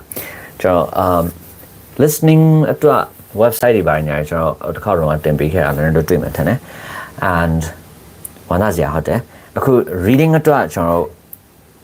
စာအုပ်တင်ပေးပြီးအခုရှင်းပြနေတယ်အရန်ဝမ်းသာနေပါတယ် This is also great and the ding only တစ်ခုကြိုတင်ပေးထားမယ်အစလေးဖော်ထားပြီးမှအသေးစိတ်တော့မပြောသေးဘူးကျွန်တော်နောက်မကြခင်မှာလာမှာ speaking အတွက် program ရှိပါမယ် and တို့ကျွန်တော် page ဒီပေါ်မှာတော့တစ်ခါပြန်ပြီးတော့ကြီးညာပြီးမှပေါ့နော်ဆိုတော့အခုလိုမျိုး speaking အတွက်ဒီ improve ဖြစ်စေမဲ့နီလန်လေးတွေကျွန်တော်နီလန်ပြီးရင်ပြီးမယ်မဟုတ်ရင်လည်းကျွန်တော်အခုလိုမျိုးကိုယ်တိုင် practice လုပ်ပြီးခြင်းတဲ့အစီအစဉ်လေးဆွဲနေပါတယ်လုပ်နေတယ်အသေးစိတ်မပြီးသေးလို့ပါကျွန်တော်အနုစိတ်အကုန်လုံးစီစဉ်ပြီးသွားပြီဆိုရင်တော့ကျွန်တော်အများဆုံးကြီးညာပြီးမယ်ပေါ့နော် so ဆက်ပြီးတော့စောင့်ကြည့်ပြီးနေပေါ့လေ we'll have those reading speaking and writing အတွက်လည်းကျွန်တော်ဆက်ပြီးတော့စီစဉ်လိုက်ပါဦးမယ်ဘယ်လိုလဲတော့ speaking လာမယ်ပေါ့နော် so writing ကတော့အမှခံချက်မရှိသေးဘူး because ဆက်ရမှာမလွယ်ဘူး alright so အဲ့တော့လူတွေတိတ်မပြောင်းလဲခြင်းကြောင်းမလိလာခြင်းကြောင်းအဓိကဒီမှာဒီအကြောင်းရေးထားဖြစ်ပါတယ် so လူတွေမလိလာခြင်းမလိလာဘူးဆိုရင်တာမန်ဆိုတဲ့အဆင့်ကနေအပေါ်မရောက်စေနိုင်အောင်ဆိုတော့တကယ်အောင်မြင်ဖို့အတွက်ဆိုရင်ကိုကစဉ်းစားမပြတ်တိုးတက်နေမှရမယ်ဆိုတော့တိုးတက်ဖို့အတွက်လိလာမှရမယ်ဆိုတဲ့ဟာလေးပါမယ်ကွာ As someone who's dedicated his life to personal growth and development I'd like to help you make the leap to becoming dedicated self-developer It's the way you need to go if you want to reach your potential Besides that it also has another benefit it brings contentment The happiest people I know are growing every day Take a look at the following 8 principles. They'll help you develop into a person dedicated to personal growth. Okay, so the young Lily should but the personal development personal development growth dedicate လုပ်ထားတဲ့လူတယောက်အဖြစ်တနည်းအားဖြင့်မြုပ်နှံထားတဲ့လူတယောက်အနေနဲ့ I'd like to help you make the leap to becoming a dedicated self-developer. So dedicated self-developer တယောက်ဖြစ်ဖို့ဒီလိုအပ်တဲ့လောက်ဆောင်ချက်လေးတွေလုပ်ဖို့ကျွန်တော်ကူညီပေးခြင်းနဲ့ It's the way you need to go if you want to reach your potential. Besides that အဲ့ဒီအပြင်ဗျာဒါကိုယ့်ရဲ့ potential ကိုရောက်ဖို့အတွက်ဆိုရင်ဒါကိုလောက်ရမဲ့လမ်းစဉ်လည်းဟုတ်တယ် So အများနဲ့တိုးတက်နေမှရမယ် So အဲ့ဒီအပြင်ကို it also has another benefit. So အခုလိုမျိုးဒီ potential ကိုရခြင်းအပြင်ပေါ့နော် So နောက်ထပ်အကျိုးကျေးဇူးကဘာလဲဆိုရင် it brings contentment The happiest people I know are growing every day ကျွန်တော်သိတဲ့အပျော်ရွှင်ဆုံးဆိုတဲ့လူတွေဟာအမြဲတမ်းဒီတိုးတက်အမြဲတမ်းတိုးတက်ကြောင်ရှာဖွေနေတဲ့လူတွေရောတနည်းမဟုတ်တနည်းနဲ့ပိုကောင်းနေတဲ့လူတွေဖြစ်ပါတယ်ဆိုတော့ဗောနော် and ဒီစကားကကျွန်တော်တို့တစ်ချက်ပြန်စဉ်းစားသုံးသပ်ကြည့်လို့ရတာကရှိတာလေးနဲ့ရောက်ရဲဆိုတာမျိုးမဟုတ်ဘဲနဲ့ရှိတာနဲ့လည်းမရောက်ရဲခိုင် because principle ၈ခုမှာတစ်ချက်ပါသေးရရှိတာနဲ့မရောက်ရဲနဲ့လို့ပြောထားတယ်ဒါပေမဲ့တော့ဘာကိုရောက်ရဲခိုင်းတာလဲဆိုတော့တိုးတက်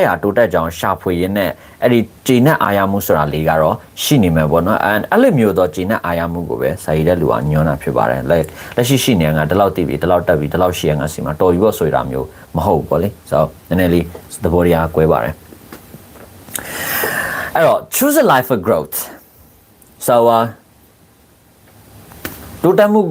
ကိုရှာဖွေတဲ့ဘဝမျိုးနဲ့နေထိုင်ပါnot good so အမြဲတိုးတက်ကြောင်ရှာဖွေပါပြောပါတယ်ရှာဖွေနဲ့နေထိုင်ပါပေါ့နော် It's sad that when Spanish composer Salas Pablo Casals was in I'm not sure of the correct pronunciation of the name though, was in the final year of his life, a young reporter asked him, Mr. Casals, You're 95 years old and the greatest stylist that ever lived.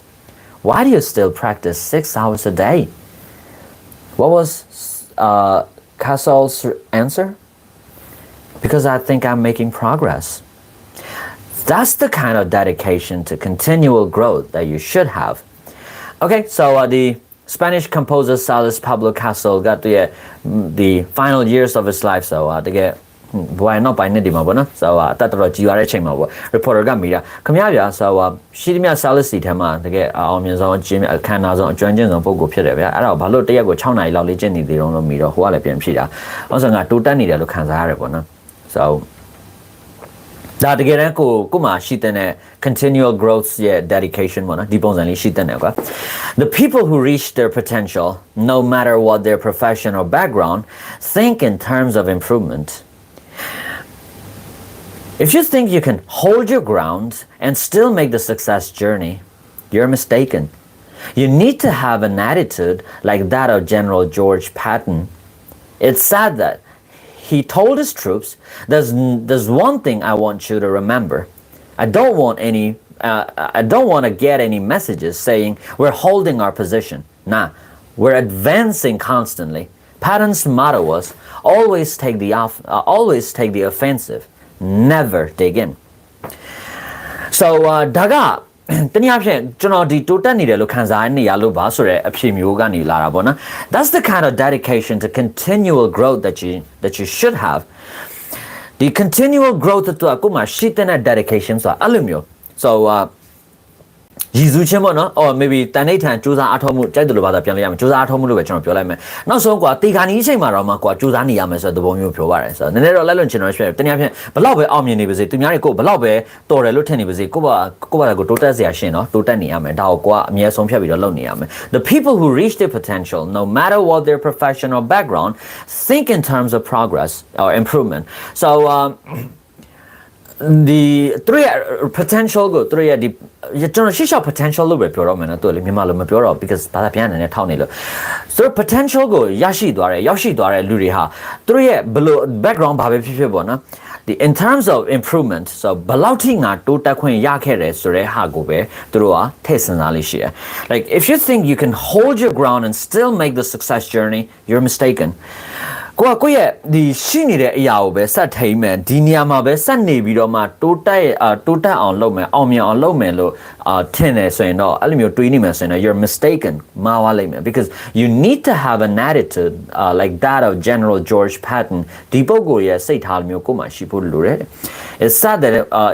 that he told his troops သူရဲ့ဒီတပ်တွေကိုသူပြောထားတာပေါ့နော် There's one thing I want you to remember I don't want to get any messages saying we're holding our position. General Lashitinia ma general sashini bona so mala on linear meme on linear below a call ne call it on miti bio chana tania ya bien and now yan do sa bi do moment la general tain ha re bona so general nia name you ko tain chou tha ba tain tha ba re so ra myo pyo de sa ma lo shin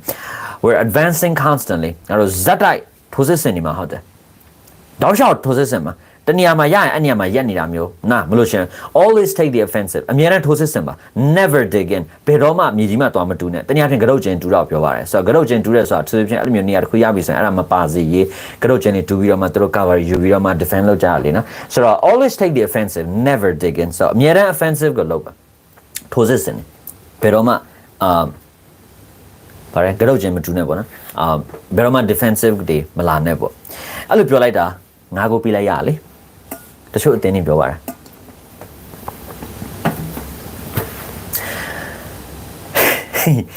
The only way to improve the quality of your life is to improve yourself ကိုဘွားရဲ့ quality ကိုဘွားပိုကောင်းစေဖို့တခုတည်းနေလားကိုကို improve ဖြစ်ဖို့တဲ့ If you want to grow your organization you must grow a leader ကိုရဲ့အဖွဲ့အစည်းကိုပိုကောင်းစေချင်ကိုခေါင်းဆောင်တစ်ယောက်ဖြစ်လာဖို့လိုတယ် If you want better children you must become a better person so ပိုကောင်းတဲ့ကလေးလို့ရှိရင်ကိုယ်တိုင်ကလည်းကိုယ့်ရဲ့ကလေးတွေကိုပိုကောင်းစေချင်ကိုယ်တိုင်ကလည်းပိုကောင်းတဲ့လူတစ်ယောက်ဖြစ်ဖို့လိုတယ် If you want others to treat you more kindly you must develop better people skills တခြားလူတွေကိုပိုမိုပိုကောင်းစွာဆက်ဆံစေချင်တယ်ဆိုရင်ကိုကလည်း people skill တွေပိုကောင်းအောင်လုပ်ဖို့လိုတယ် There's no sure way to make other people in your environment improve ကိုပတ်ဝန်းကျင်ကလူတွေကို ပူကောင်းစီအောင်လုပ်လို့ရတဲ့တေချာတဲ့နီလန်ဆိုတော့မရှိဘူး but the only thing you can truly have the ability to improve is yourself အဲ့တော့မကြိုက်လို့ပြင်ချင်တယ်ဆိုရင်တော့မှကွာကိုလုပ်လို့ရတဲ့ပြင်လို့ရတဲ့တစ်ခုတည်းသောအရာက is yourself ကိုကိုယ်တိုင်ဟုတ်တယ်တင်ကိုယ်တိုင်ဖြစ်တယ်တင်ကိုယ်တိုင်နိုးထားဖို့အချိန်ရောက်လာခဲ့ပြီဖြစ်တယ်အဲ့လိုလေ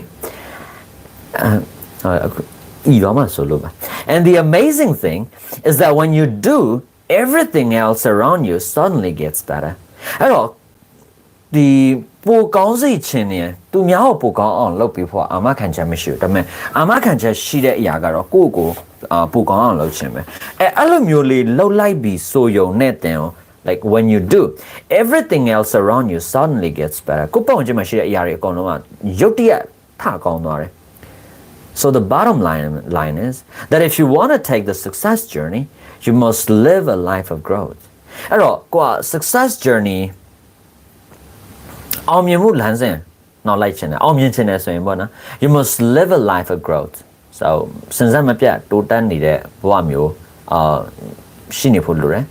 and the only way you'll grow is if you choose to grow. And တိုးတက်နိုင်တဲ့တစ်ခုတည်းသောနည်းလမ်းကလည်းတိုးတက်ဖို့ရွေးချယ်ခြင်းဆုံးဖြတ်ခြင်းဖြစ်ပါတယ် Alright so ခေါင်းစဉ်က choose a life of growth တစ်ချက်ပြန်နဲ့ချုပ်မယ်ဘလောက်ပဲရနေတယ်လို့ပြောဘလောက်ပဲကျွမ်းနေတယ်ပြောဘလောက်အောင်မြင်နေတယ်ပြောတိုးတက်စရာရှိတာတော့တိုးတက်အောင်လုပ်တာလုပ်စရာရှိတာတော့ကိုလုပ်နေဖို့လိုတယ်ဒီပုဂ္ဂိုလ်လိုမျိုးအသက်60လောက်ရောက်နေတဲ့အချိန်ထိသူလေ့ကျင့်နေတော့မယ်တရက်ကို6နာရီလောက်and နောက်တစ်ခုကျတော့ကိုမှရှိနေတဲ့အရာလေးနဲ့အောင်မြင်အောင်လုပ်နေမယ်ဆိုတာမျိုးနဲ့မလုံလောက်ဘူးအမြဲတမ်းကိုကဒီထိုးစစ်ဆင်နေတဲ့ဒီ general လိုမျိုးပေါ့နော်ဆိုတော့ဒီထက်မကပို့ပြီးတော့မှတီးဖို့တတ်ဖို့ကြိုးစားဖို့လုပ်မယ်အဲ့တော့သူများကိုကောင်းအောင်လုပ်ပြီးဖို့လုပ်ဖို့အာမခံချက်မရှိဘူးကိုဘလောက်ပဲကြိုးစား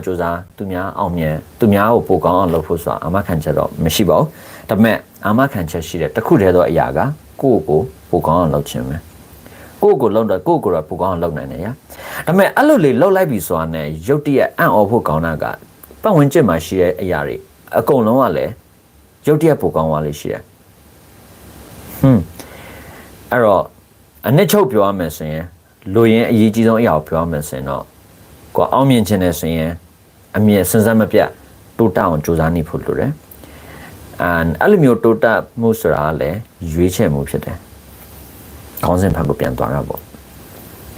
there you go so ဆက်သွားပါစေ number 2 start growing today Napoleon Hill said sorry ဒီနေ့ကလေးကစပါပေါ့နော်အမှန်တမ်းပြောမယ်ဆိုရင်တော့ true တအားကြီးတော့ရှိမှမထင်ဒါကျွန်တော်အနှစ်ချုပ်အနေနဲ့တော့ပြောလို့ရမယ်ထင်တယ်Let's have a look though. Napoleon Hill pura. By the way, Napoleon Hill, you think and grow rich, yeah? A young honest It's not what you're going to do, but it's what you're doing now that counts. Many unsuccessful people have what I call someday sickness because they could do some things to bring value to their because they could do some things to bring value to their lives right now, but they put them off and say they'll do them someday. Their motto is one of these days. But as the old English proverb says, one of these days means none of these days. The best way to ensure success is to start growing today, no matter where you may be, no matter where you may be starting from. Don't be discouraged. Everyone who gets where he is started where he was.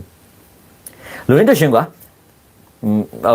အချိန်ဆွဲတာမျိုးရွှေ့တာမျိုးမလုပ်နဲ့ပေါ့နော် like မတော်မကြာခဏအခုဆိုရင်အပြောများပါတယ် procrastinate လုပ်တယ်ဆိုတာလေဆိုတော့နေ့ရွှေ့ညရွှေ့တတ်တဲ့အကျင့်လေအရာအဲ့ပြဿနာတစ်ခါလေးရှိတတ်တယ်ဗါတဲ့ငါလေးဘာမှဆိုနေ့ရွှေ့ညရွှေ့လုပ်တတ်တဲ့အကျင့်ကိုနောက်တစ်ပတ်ကစပြီးပြင်အောင်မှာပါဆိုတာမျိုးပေါ့နော်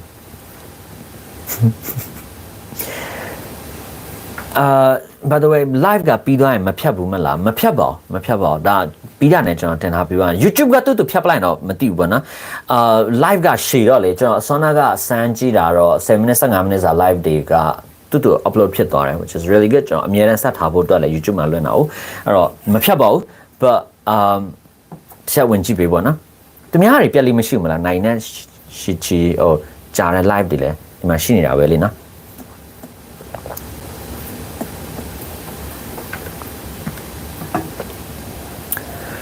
Okay so no Dobby that's good အဲ့တော့ဒီနေရွှေညရွှေရွှေတက်တဲ့အကျင့်မျိုးတနေ့နေ့လုပ်မယ်လို့ပြောတယ်ဘယ်တော့မှမလုပ်ဖြစ်အဲ့တော့လေဆိုတော့ no matter where you may be starting from don't be discouraged everyone who got there who got where he is started where he was သူရောက်နေတဲ့နေရာအခုလက်ရှိရောက်နေတဲ့နေရာကိုရောက်သွားတဲ့ reason အစဆုံးအကုန်လုံးရှိနေလို့မဟုတ်ဘူးနော်ကိုရှိနေတဲ့နေရာရှိနေတဲ့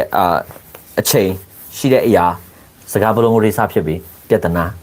I'm sorry I don't really like this but the problem is this doesn't really usually happen during classes but anyway let me go on အဲ့တော့ကိုရောက်တဲ့နေရာကနေစပြီးတော့မှစူးစမ်းခဲ့တဲ့လူတွေပဲဟုတ်တယ် like အခုလက်ရှိကျွန်တော်ကြည့်နေတဲ့အောင်မြင်တဲ့ဆွဲလူတွေကိုကြည့်လိုက် so မွေးကလေးအောင်မြင်နေတဲ့လူတွေမဟုတ် so အောင်မြင်ဖို့အတွက်ကိုလှုပ်ရှားရှိရလေးလှုပ်ဖို့လိုရဆိုလေးတည်သွားတယ်အဲ့တော့ရောက်နေတဲ့နေရာကနေဒီထက်ပိုကောင်းအောင်စူးစမ်းသွားတဲ့လူတွေချက်ချက်ပဲ so တလောက်ပဲ so why do you need to determine to start growing today there are several reasons so ဘာလို့ဒီနေ့ကနေစရမှာလဲ reason တွေပြီးထားတယ် growth is not automatic ဒါအစွမ်းနာလဲဒီမှာဖတ်ပြီးပါရ so a life of growth choose a life of growth မှာရွေးမရတယ်ချက်ကန်တိုးပြီးမဖြစ်ဘူးဆိုတာ the sooner you start the closer to reaching your potential you'll be okay so sali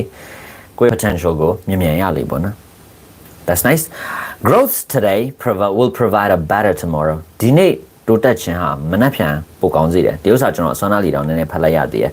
everything you do today builds on what you did yesterday ဒီနေ့လုပ်တဲ့အရာတိုင်းဟာမနေ့ရဲ့အခန်းစားဖြစ်တယ် and all together ပေါင်းလိုက်တဲ့အခါ those things determine what will happen tomorrow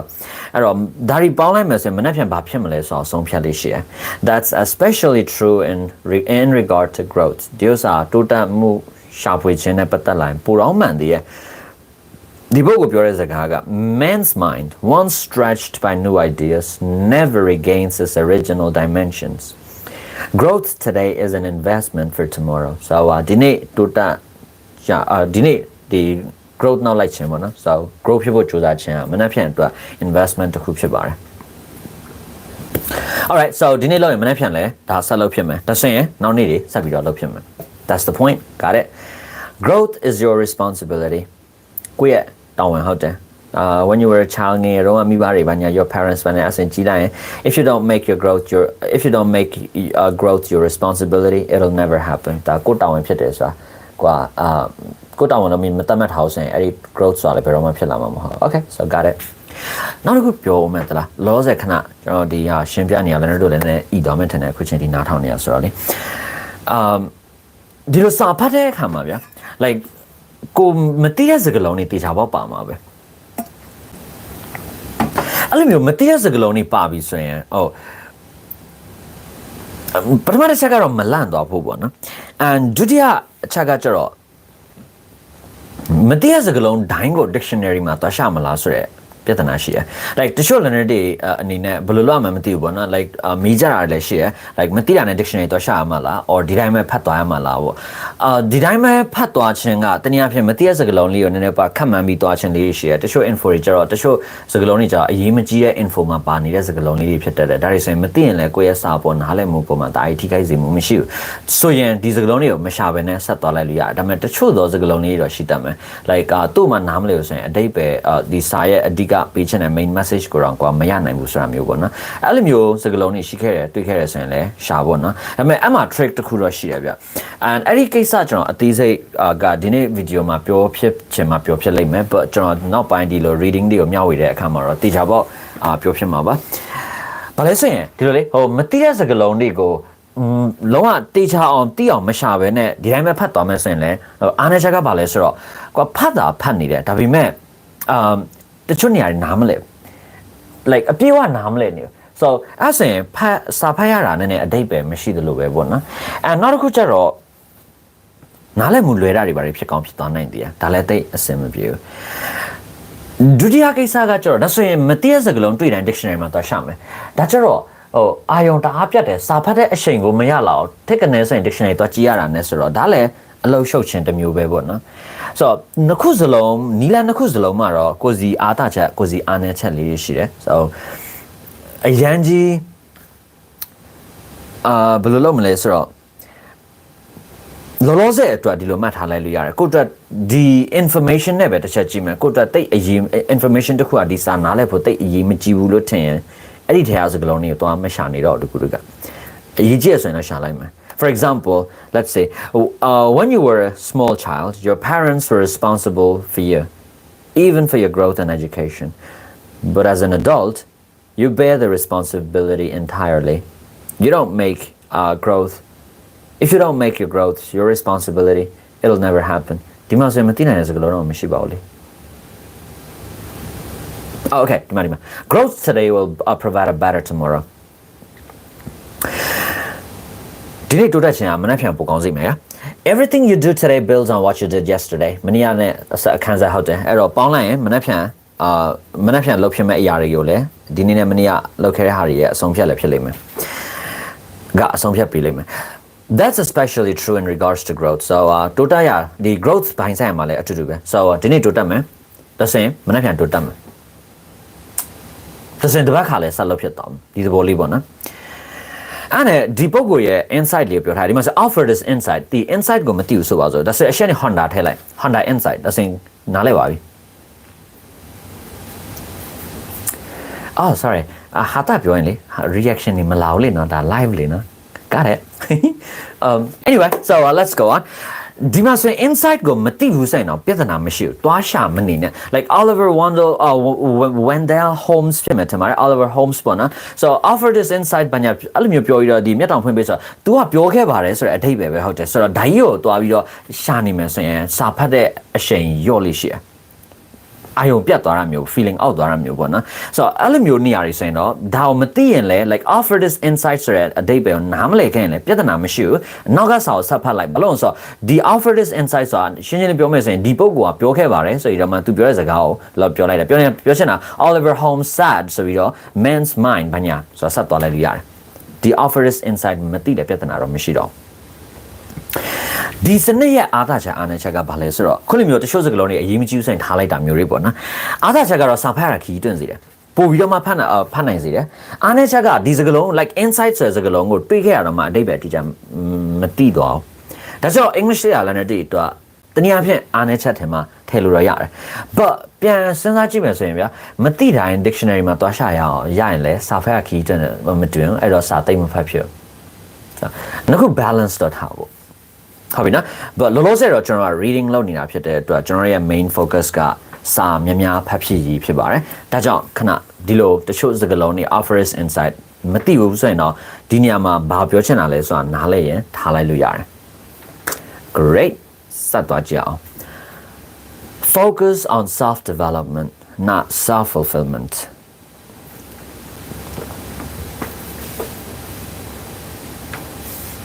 self-development ကို focus ထားပါ not self-fulfillment self-fulfillment ကို focus မထားနိုင်ဘူးနော်ခဏ part 1 2ပြီးတော့လေlearner တို့ရဲ့မေခွန် comment ထဲမှာမိထားမေခွန်လေးတွေတစ်ချက်ကြည့်ပြီးတော့ cover လုပ်ပြီးပြရစေ in case I missed some ဘာရရှိမလဲဆိုတော့ Mr. Jack Samuel ရ vocab တွေကိုမှတ်မိတယ်မိလည်းမိတယ်ပြန်ပြီးတော့လည်းလေ့လာချင်ပါတယ်နီးလေးပြီးပါမိရင်ပြန်မှတ်ပါပြန်နှွေးပါအဲ့ဒါအရန်ဆင်ပြေတယ် vocab ကိစ္စလေမောဒီနေ့က reading ဖြစ်တဲ့အတွက်မောအရန်ကြီးတော့ focus ထားပြီးမပြောချင် but မော video တင်ထားပြီးတဲ့တခြား playlist ထဲမှာတခြားပေးကြည့်အဲ့မှာကြည့်မယ်ဆိုရင်ဒီ vocab တွေလေ့လာနည်းတွေအကုန်ပြပြထားတာဆိုတော့လေလုံလောက်စွာသိရမယ်ထင်တယ်အဲ့ဒီ video တွေကြည့်ပြီးလို့မှအဲ့နဲ့ပတ်သက်တဲ့တချို့ကိစ္စမေးချင်တာတွေရှိသေးတယ်ဆိုရင်တော့ကျေးဇူးပြုပြန်ပြီးတော့မေးပေးလေနော်နောက်ဆိုအဲ့ video ရဲ့ comment ထဲမှာတော့မေးထားလိုက်လို့ရတယ်မောတို့ကြည့်ပြီးတော့reply လုပ်ပေးမယ်မဟုတ်ရင်လည်း maybe video တစ်ခုတော့တင်ပေးတတ်လို့ရတယ်နောက်ဆုံးမဟုတ်ရင်တော့ဒီလိုမျိုး live က reading မှမဟုတ်တဲ့တခြား live တွေလည်းကျွန်တော်တို့လွှင့်အောင်မှာပါဆိုတော့အဲ့ live တွေမှာလည်းမီလို့ရမယ်တလား and ဖိုင်ကြ A1 A2 ထိနားလဲပါတယ်ပြောရင်ပြောချင်နဲ့ရေးရင်မရေးတတ်တော့ okay စာဖတ်ရင် A2 ရှိရ but speaking နဲ့ writing ပိုင်းအနေနဲ့ those are ဒီလိုလေ reading နဲ့ listening skill တစ်ခုနဲ့တစ်ခုအချိတ်ဆက်ရှိတယ်ဆိုတော့မှန်တယ်ဒါပေမဲ့ skill တစ်ခုမှာကောင်းတဲ့ဆိုတိုင်းတခြား skill မှာကောင်းဖို့မျှော်လင့်လို့မရအောင်ပြောချင်တာreading ကောင်းတဲ့ဆိုရင် automatic စကားပြောတတ်မယ်လို့မျှော်လင့်ခြင်းဒေသမှန်ကန်တဲ့မျှော်လင့်မှုမဟုတ်ဘာလို့လဲဆိုတော့အလေးကျင့်ပေါ်မှာလည်းမူတည်သွားတတ်တယ်တခါလေကြောက်ကွာဥပမာ speaking အားနည်းတဲ့ဆိုရင်ကွာတကယ်တမ်းကောင်းတဲ့ exercise ကစကားပြောခြင်းပဲဆိုတော့စကားမှမပြောသေးဘူးဆိုရင်စကားပြောတတ်မှာမဟုတ်ဒါပေမဲ့အဲ့ဒါဟို English အားနည်းချက်တော့မဟုတ်အဲ့ဒါရိုးရိုးလေးပဲဟိုစာဖတ်တဲ့အလေးကျင့်အားနည်းတာလို့ပြောမှာပေါ့နော် by the way you may have to allow me excuse me for 1 minute I'm just looking for a book here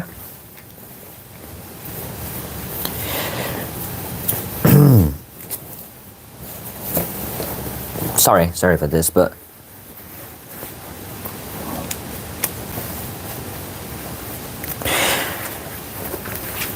ဆောနာပြောနေခဲ့ရလေအဲ့တော့ကိုက speaking အားနည်းတဲ့ဆိုရင် speaking ကောင်းချင်တယ်ဆိုရင်လောက်လို့ရတဲ့လောက်တဲ့တစ်ခုထဲသောနီလန်းဟာစကားပြောခြင်းဖြစ်တယ်ဆိုတော့စကားမှမပြောသေးသေး၍ကတော့စကားပြောတတ်မှာမဟုတ်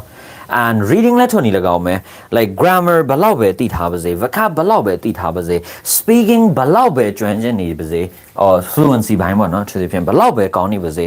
စာမမဖတ်ဘူးဆိုရင်ဒါ reading ကောင်းနေမှာမဟုတ်အဲ့တော့ reading ကောင်းရှင်စာဖတ်မှရမယ် and ဒီတိုင်းပဲစာဖတ်တာထားစာဖတ်ဖို့နီလန်းတချို့တော့ရှိတတ်တယ်အဲ့ဒီနီလန်းအတိုင်းဖတ်မယ်ဆိုရင်ကိုယ့်ရဲ့ reading mind ဆိုင်ရာလည်းပို့ပြီးတော့မှတိုးတက်မှုလည်းပို့ပြီးတော့မြန်ဆန်သွားတာပေါ့နော်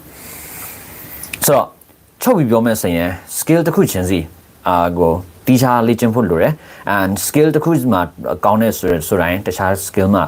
ကောင်းတယ်လို့ယူဆလို့မရဘူးအဲ့တော့ skill တစ်ခုမှာကောင်းခြင်းအဲ့ဒီ skill ကိုဒါရလေ့ကျင့်ဖို့လိုတယ်ဒီချက်အရင်ရေးကြည့်သွားမယ်ပေါ့နော်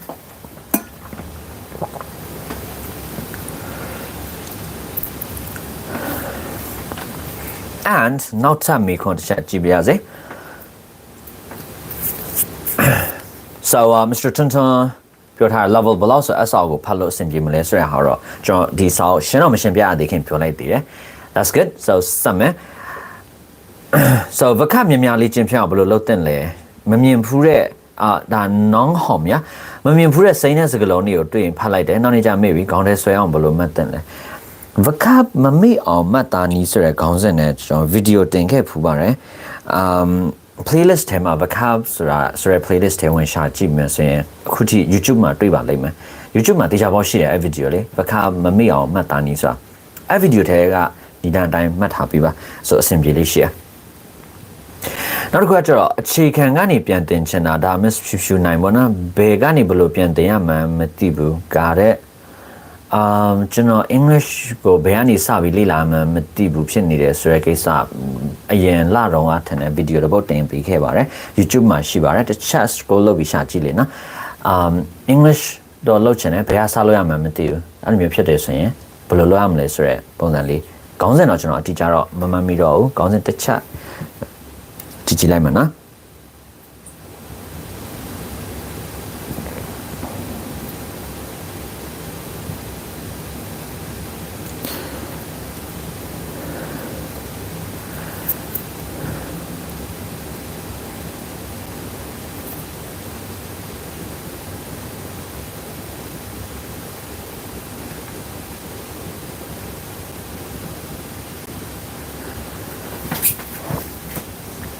Just a minute, guys. Just 1 minute. ကြော်ညာမနေမီလို့မရှိမဆိုင် website ထဲရောက်တာဟာ okay there we go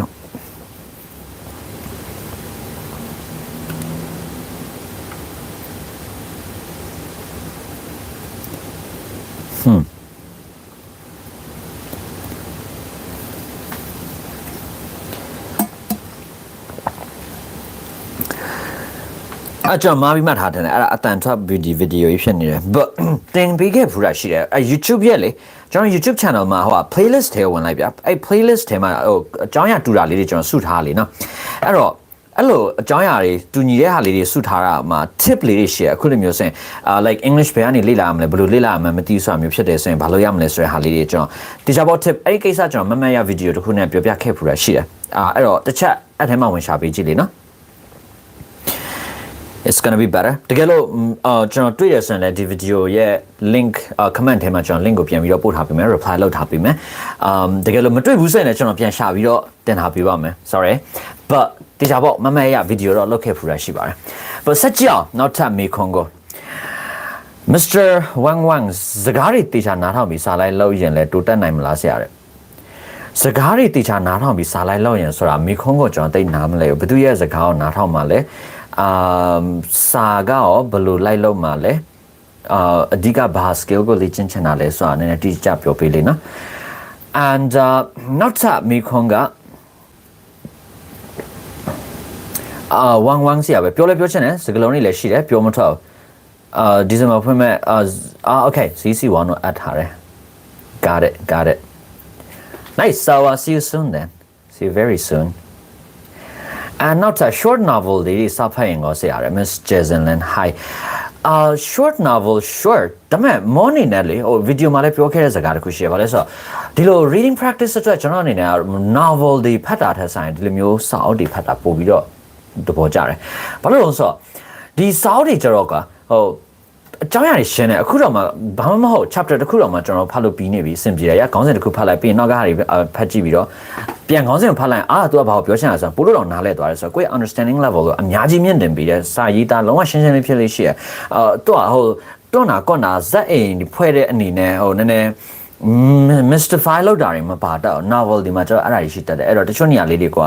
စိုက်ပြီးဖတ်နေဖို့လိုတယ်ဖတ်ရတာပိုခက်တယ်တချို့နားလဲတာတွေမလဲတာတွေရောရှုပ်ရှက်တွေခတ်နေရ maybe it's just my personal opinion I'm not sure but တော်များသောအခြေအနေတွေမှာလည်းဒီလိုစာအုပ်တွေဖိုင်ပို့ပြီးတော့မှသူတို့တို့အဆင်ပြေလေးရှိရဝတ္ထုတွေဖိုင်သူတို့တို့အဆင်တိတ်မပြေတော့ဝတ္ထုဖိုင်သူတို့တို့နည်းနည်းနားလဲရခတ်နေတာလေးတွေတွေ့ရလေးရှိရပေါ့နော်ဖတ်ရပိုခတ်နေအောင်တွေ့ရလေးရှိရဒါပေမဲ့ဝတ္ထုဖတ်ချင်မှအာသာချက်ကဘာလဲဆိုတော့ဇက်လန်းပါတဲ့အတွက်ကွာစဖတ်မိပြီဆိုရင်မပြီးပြီးအောင်ကွာဖတ်ချင်တော့တာသူကဆွဲငင်ကအတားကောင်းနေပေါ့နော်အဲ့တော့အဲ့ဒီဆွဲငင်အောင်အကျိုးအသုံးချမယ်ဆိုရင်တော့ maybe ကိုတို့စာပို့ဖတ်ဖြစ်မယ်လို့တော့ထင်တယ်ဒါပေမဲ့စမ်းကြည့်ပါနော်အခုအချိန်ကြည့်တော့ပိုကောင်းမှထင်တယ်ကျွန်တော်တို့ဒီလို self improvement personal development နဲ့ပတ်သက်တဲ့စာအုပ်တွေတော့ပို့သဘောကျတယ်ဖတ်ရတာလေပြီးတော့တခြားနှစ်ချက်ပြတ်ပေါ့နော်ဆိုတော့ကိုအတွက်လည်းမှတ်သားစရာလေးလည်းအများကြီးရတာပေါ့ဒီလိုစာအုပ်တွေက okay so စက်ကြည့်အောင်မယ်ဒီတခါNOIM so I'm not sure how to pronounce it so I'm not gonna pronounce it though I'm not even gonna guess it but ဆက်တင်တန်းနေတက်ချင်ပါတယ်တင်တန်းကိစ္စလေကျွန်တော်ဒီ live မှာမပြောပါဘူးဘာလို့လဲဆိုတော့ဒီ live ကိုကျွန်တော်ကြော်ညာမဖြစ်စေချင်ပါဘူး really this is not commercial of any type of any form ဒီဥစ္စာကျွန်တော် Leonard ကိုစာဖတ်နည်းလေးမျှဝေပေးချင်တယ်ဒါဒီတန်းကိစ္စမျိုးဟုတ်တယ်ပေါ့နော် but ကျွန်တော်ဒီတန်းကိစ္စလေးတော့ကျွန်တော်အရင်တခြား video လေးတွေမှာထည့်ပေးထားတာလေးတွေရှိရယ်ဆိုတော့ အဲ့ဒီ video တွေထဲမှာတစ်ချက်ဝင်ကြည့်လို့ရပါမယ်comment တွေထဲမှာလည်းတင်ထားပေးတာရှိတယ်ပေါ့နော်အဲ့တော့ဟိုတန်းကိစ္စမိတာတွေဘာတွေဆိုရင်ကျွန်တော်ဒီ live မှာဘယ်တော့မှဘယ် live မှာပေါ့နော်အင်က Facebook တွေမှာ live လုပ်တော့လဲကျွန်တော် live တွေမှာဖြည့်ပေးလိမ့်မရှိပါဘူး because I don't really want this the lives to be commercials of any sort sorry for that butတခြား video တွေမှာတစ်ချက်ကြည့်ထားပေးလိမ့်နော် and နောက်ထပ်ကMr. Zimel လည်းပဲ so မိခွန်းတူတယ် so any more questions here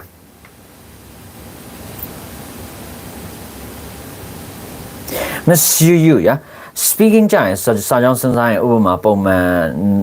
နေဖြစ်တယ်ဆိုရင်စာကြောင်းစဉ်းစားလို့လွယ်ပြီမဲ့ပုံမှန်နေလိုမျိုးဆိုရင်တော့အဲ့လိုကြမစဉ်းစားတတ်တော့ဘူးဆရာ preposition တွေနဲ့ support တင်ပေးပါ okay preposition ဘိုင်းဆိုင်ရပေါ့နော် got it noted မှတ်ထားပေးပါမယ်preposition လေးတွေအဲ့ဒါ share ပြဖို့လို့မှာ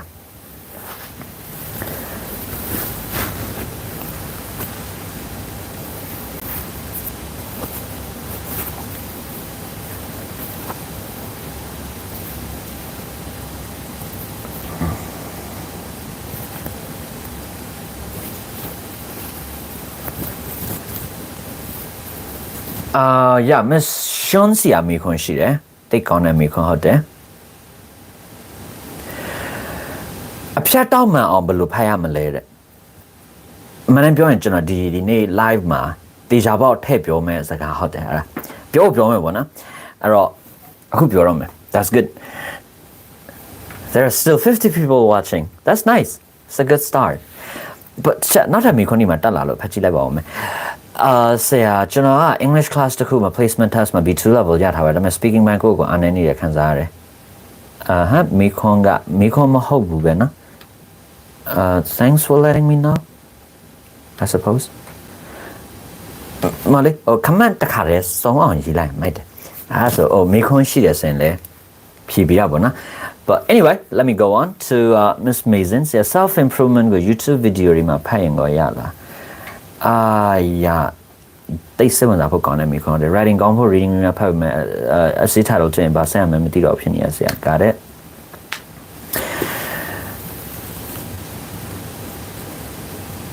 အဲ့တော့ Miss Mason ပြောတဲ့အဲ့ self improvement ကို YouTube video တွေမှာဖတ်ရင်တော့ရလားဆိုရဲ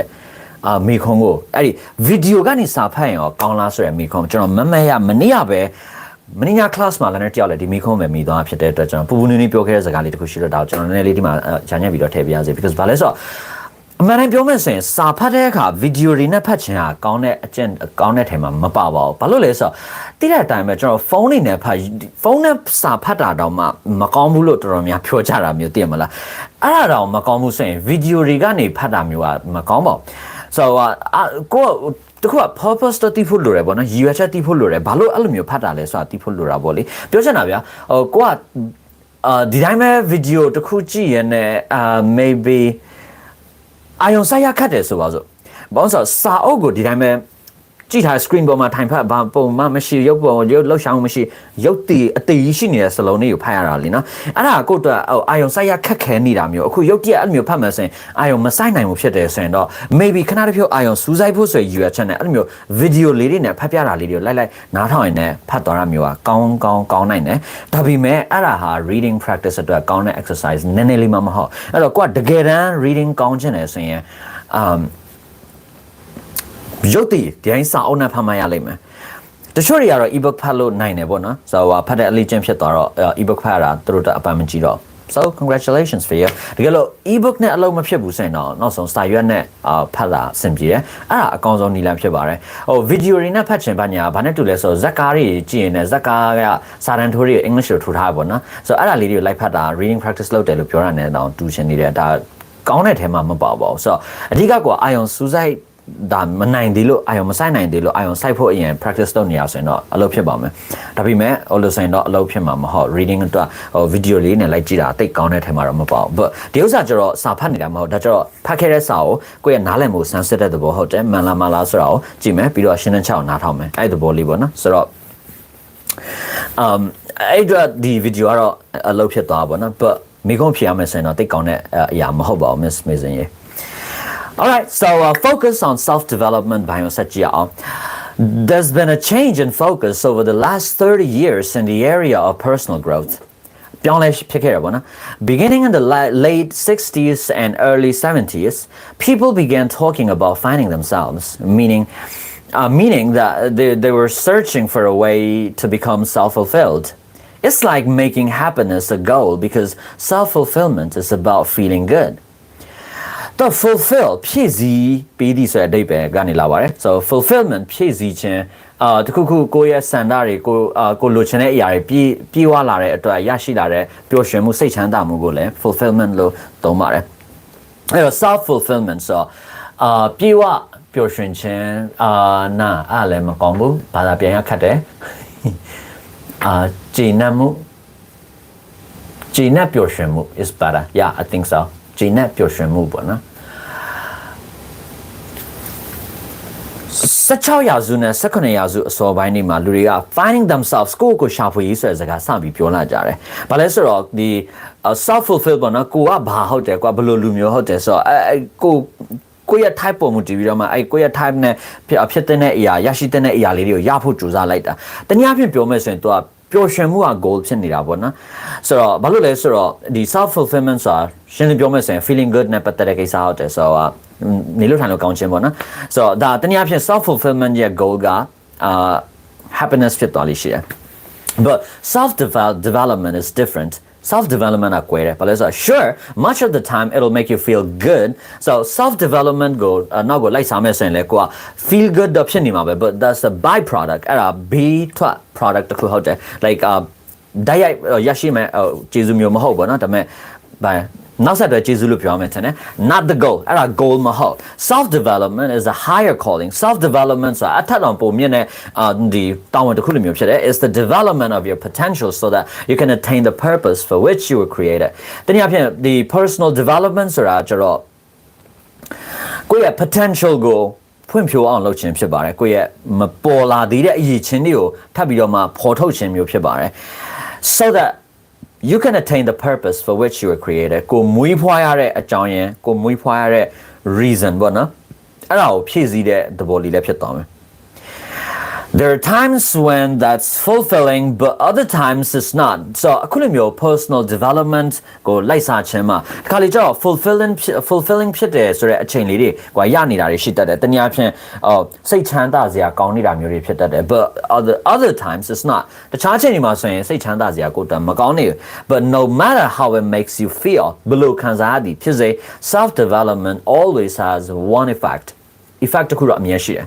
it draws you toward your destiny ကိုယ့်ရဲ့ကံကြမ္မာစီကိုဆွဲခေါ်သွားလိမ့်ရှိတယ်ကိုဖြစ်နိုင်ချေရှိတဲ့အရာစီကိုတကယ်တမ်းကိုယ့်ရဲ့အကြီးမားဆုံးသောအောင်မြင်မှုပေါ့နော်အဆုံးစွန်သောအောင်မြင်မှုလို့ပြောရင်ပို့ပြီးတော့ထိရောက်မယ်ကျွန်တော်အရင်ကြိုက်တဲ့အခေါ်အဝေါ်လေးတစ်ခုဖြစ်တယ် ultimate goal ultimate success လို့ပြောမှာပေါ့နော်အဲ့ဒီစီကိုခေါ်ဆောင်သွားလိမ့်ရှိတယ် and ဒီပုဂ္ဂိုလ်ပြောတဲ့စကားလေးပြန်ပြီးတော့မှ refer လုပ်လိုက်မယ် the greatest of all miracles is that we need not be tomorrow what we are today, but we can improve if we make use of the potential implanted in us by God.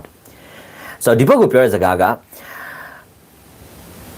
အံ့ဩစရာအကောင်းဆုံးအံ့ဩစရာတွေထဲကအကြီးမားဆုံးသောအရာကတော့ that we need not be tomorrow what we are today. ဒီ language က old English ဖြစ်ပါတယ်ဒီနေ့ခေတ်မှာတော့ဘယ်သူမှအဲ့လိုမျိုးမသုံးပါဘူး so ဒီနေ့နဲ့မနှက်ဖြန်တူစရာမလို so ဒီနေ့ကဒီလူတစ်မျိုးဆိုရင်မနှက်ဖြန်ကြရင်ပုံစံတစ်မျိုးနဲ့ရှင်တန်နေထိုင်ခွင့်ရှိတာပဲအဲ့ဒါအရန်အော်ဖို့ကောင်းတယ် but we can improve if we make use of the potential implanted in us by God ဖျားပြီးတဲ့ဒီ potential လေးတွေကိုကောင်းကောင်းအသုံးချမယ်ဆိုရင်တို့ဟာပိုကောင်းတဲ့ဘဝမှာရှင်တန်နေထိုင်ခွင့်ရှိတယ်ပိုကောင်းတဲ့ဘဝနဲ့ရှင်တန်နေထိုင်နေလို့ရတယ်ဆိုတော့ဒီနေ့တိတ်မကောင်းတဲ့မတော်တဲ့လူတယောက်မလို့မနှက်ဖြန်လဲမတော်နေစရာအကြောင်းမရှိဘူးပေါ့နော် so you can improve and never stay satisfied with the current accomplishment. So current accomplishment နဲ့ satisfy မဖြစ်ပါနဲ့ trueတိုင်းမရှိဘူးထင်တယ်မမတ်တဖြစ်စရာလေးတွေပေါ့နော် because this statement is actually quite well known. The greatest enemy of tomorrow's success is today's success. So မနှက်ဖြန်ရဲ့အောင်မြင်မှုရဲ့အဓိကရန်သူကတော့ဒီနေ့ရဲ့အောင်မြင်မှုဖြစ်တယ်ပေါ့နော် And he's right, to be honest, man, because thinking that you've arrived when you accomplish a goal has the same effect as believing you know it all. It takes away your desire to learn. The thinking that you've arrived, you mentioned each other. So, Machakana, I could not bind the Jani as a Garia or goal limit. You know, a goal chart as a gathering, Kanakana jar as a Garil, you know. So, you are on your move bandine. Okay, bandine so great, young and Pibi, Navi. So, Yabi, a dream you, she ha. Has the same effect as believing you know it all. Go, Sazaya, a colon theatre, so your yongji chin affection do it. But also, it takes away your desire to learn. Lila Chense, Piao. It's another characteristic of destination disease. Destination disease, bandine, so yoga, one, yeah, characteristic to cool, not at a cool, yeah, the child characteristic of Shabari. We did that like an hour. So, bandine, so yoga. The leadership ဘိုင်းဆိုင်ရာပြောတဲ့လူတွေကြများသောအားဖြင့်သူတို့ပန်းနိုင်ဆိုတဲ့စကားမပြောဘူးကွာ maybe potential ဆိုတဲ့စကားနဲ့ပဲပြောသွားရမျိုး so ဘယ်လောက်ထိဖြည့်ဆည်းနိုင်တယ်ဆိုတာက limit မရှိဘူးပေါ့နော် so ကိုမနိုင်လို့ရက်လိုက်တဲ့ရက်လိုက်ခြင်းဟာကိုယ့်ရဲ့ goal လို့ပဲသတ်မှတ်လိုက်တယ်ဒါပေမဲ့ဒီပုံစံတွေကရက်မှတ်ထဲမှာလည်းမပေါ့ so မသိမချင်းတိုးတက်အောင်လုပ်နေအောင်မှာပဲပေါ့လေ but successful people don't sit back and rest on their laurels အောင်မြင်တဲ့လူတွေဟာဒီသူတို့ရဲ့ laurel အောင်မြင်မှုဒီလိုအောင်မြင်တဲ့အခါကျရင်ဒီလိုပန်းခွေလေးလားပန်းခွေရတတ်လေနော်အဲ့ဒါအောင်မြင်မှုမဟုတ်လေနော်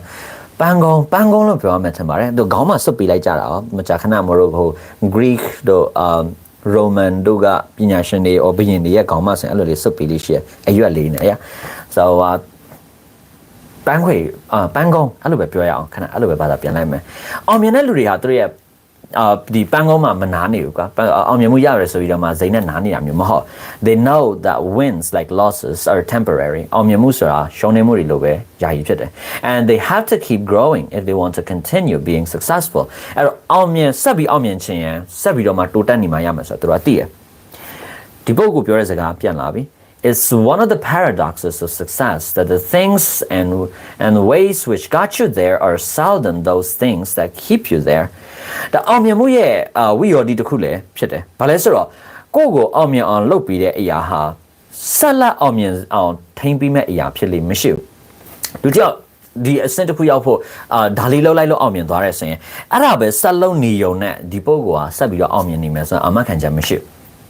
so ဒါကအောင်မြင်မှုရဲ့ paradox တစ်ခုပေါ့နော်ဝိရောဓိတနည်းအားဖြင့်စัญญံဘက်ဖြစ်တဲ့သဘောတရားတွေစကားတွေကိုဆိုရင်မတို့ခုလိုမျိုး paradox လို့ခေါ်ကြပါတယ်တနည်းအားဖြင့်ခေါင်းစဉ်ကကိုယ့်ရဲ့လက်ရှိအောင်မြင်မှုတွေနဲ့ရောက်ရန်တင်တိတ်နာမျိုးမဖြစ်နဲ့ဆိုတော့ပြောတာဟုတ် by the way အမှ satisfied ကအတိတ်ပဲနှစ်ခုရှိရကျေနပ်တော်ဆိုတဲ့အတိတ်ပဲရှိတယ်ရောက်ရဲတော်ဆိုတဲ့အတိတ်ပဲလည်းရှိပါတယ် no matter how successful you are today ဒီနေ့ဘလောက်ပဲအောင်မြင်နေဖြစ်စေ don't get complacent ရောက်ရဲတင်တိတ်တော့ stay hungry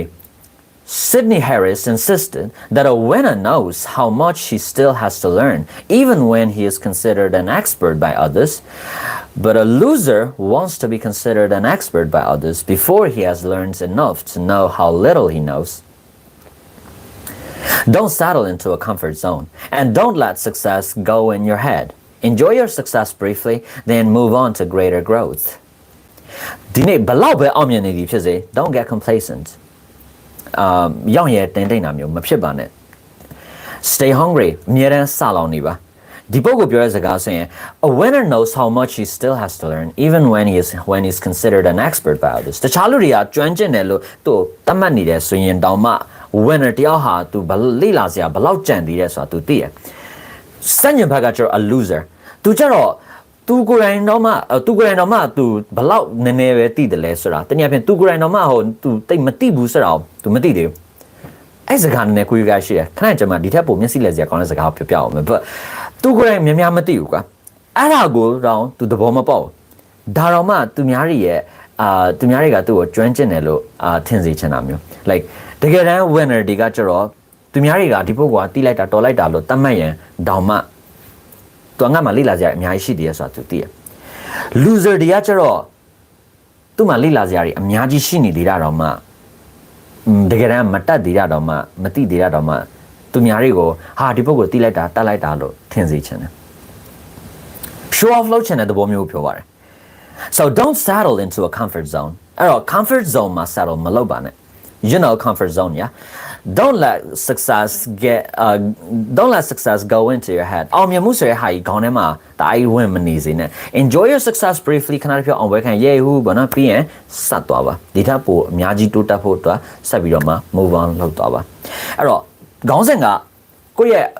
လက်ရှိအောင်မြင်မှုတွေနဲ့တင်တိတ်မှုမရှိနဲ့ပေါ့နော်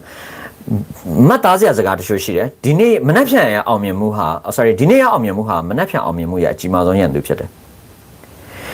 အဲ့တော့အောင်မြင်ပြီလို့ကိုယ့်ကိုထင်ခြင်းဟာဘာမဆိုငါသိတယ်ဆိုပြီးတော့ထင်ခြင်းနဲ့ affection တူတယ်ဘယ်လိုလဲဆိုတော့အောင်မြင်ပြီပဲကွာဘာလို့လေ့လာဖို့လိုမှလဲအောင်မြင်နေပြီပဲကွာဘာလို့ကြိုးစားဖို့လိုမှလဲဆိုပြီးတော့ကြိုးစားမှုတွေလေ့လာမှုတွေရပ်ပလိုက်တယ် by the way learning ဆိုတဲ့နေရာမှာကျတော့အကုန်လုံးပါမှာပေါ့နော်အသက်ဆန်လေ့လာခြင်းအပါဝင် practice လုပ်ခြင်းတွေပါလေ learning ထဲမှာပါပါတယ်ဆိုတော့ဒါတွေအကုန်လုံးရပ်ပလိုက်တာကွာသူ့ကို destination disease လို့ဆိုရတဲ့လူကခေါ်လိုက်တယ်ခေါ်ပေါ်လေးလည်းစိတ်ဝင်စားဖို့ကောင်းတယ်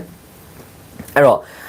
အောင်မြင်ရင်လည်းဆက်ပြီးတော့တွားတယ်ပေါ့နော်ဆိုတော့ winner တွေကအောင်မြင်နေတော့ဆက်ပြီးစူးစမ်းနေကြတယ်ပြီးဒီစကားလေးလည်းမမတ်တတရှိတယ်ဘာလဲဆိုတော့ကိုယ့်ကိုအောင်မြင်အောင်လုပ်ပြီးခဲ့တဲ့အရာဟာဆက်လက်အောင်မြင်နေစီမဲ့အရာဖြစ်လိမ့်မရှိဘူးဆိုတော့အောင်မြင်မှုကိုဆက်ထိန်ဖို့အတွက်ဒီအရာကိုအရာတခုအောင်မြင်စေရဆိုရင်အဲ့ဒီအရာကိုပဲဆက်လက်အောင်မြင်နေဖို့အာမခံချက်ပေးနေမှာမဟုတ်ဆိုတော့အဲ့ဒီအရာကိုပဲဆက်လုပ်နေလို့မရဘူးပေါ့နော်ဆိုတော့ဒီထက်တိုးတက်အောင်ကိုလုပ်နေဖို့လိုတယ်ပြီးရင်ရောက်ရတင်တိတ်နာမျိုးမဖြစ်နဲ့ and winner တယောက်ဟာ သူများတွေဘလောက်ပဲသူ့ကိုတော်တယ်လို့တတ်မှတ်သူ့မှာသိစရာတွေအများကြီးကြံ့တည်ရဲဆိုတော့သူနားလဲတယ်အဲ့တော့လေ့လာစရာရှိရဆက်ပြီးတော့မှလေ့လာနေလေးရှိရဒါကြောင့် comfort zone မှာဂျင်းနဲ့ရောက်ရတာမျိုးမဖြစ်နဲ့ so အောင်မြင်နေရဆိုတဲ့အတွေ့အခေါင်းထဲမှာလည်းဒါကြီးထဲ့မနေနဲ့အောင်မြင်တဲ့အတွက်ဝမ်းသာမယ်ခဏတစ်ဖြုတ်အောင်ဝဲခံလိုက်ပြီးတော့ရင်တော့ဆက်ပြီးတော့မှကြိုးစားပါနော် and be a continual learner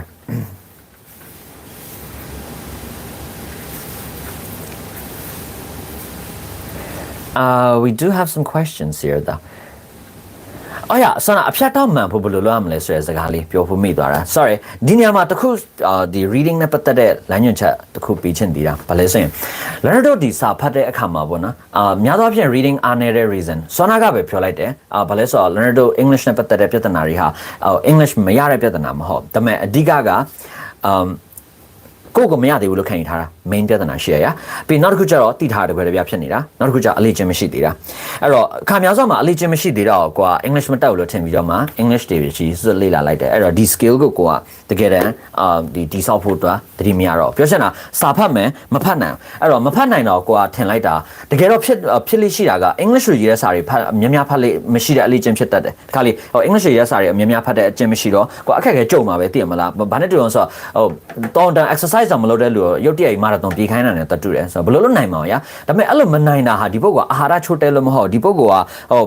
ကသူ့ရဲ့ခန္ဓာကိုယ်ကအပြေးသမားမဟုတ်လို့အပြေးသမားအတွက်ဖန်တီးထားမဟုတ်လို့ဘာညာ no တခြားဘာမှမဟုတ်ရှင်းလေးပဲဒီလူဟာအပြေးလေးချင်းမှုမရှိလို့ဟာနော် so အပြေးလေးချင်းခံမရှိတဲ့အတွက်သူဟာမပြေးနိုင်တာဟုတ်တယ်အဲ့တော့ဟဲဒီကလေးမပြေးနိုင်ဘူးဆိုပြီးတော့မှသူ့ကို ensure ရှိဇွတ်တိုက်နေလို့မရအောင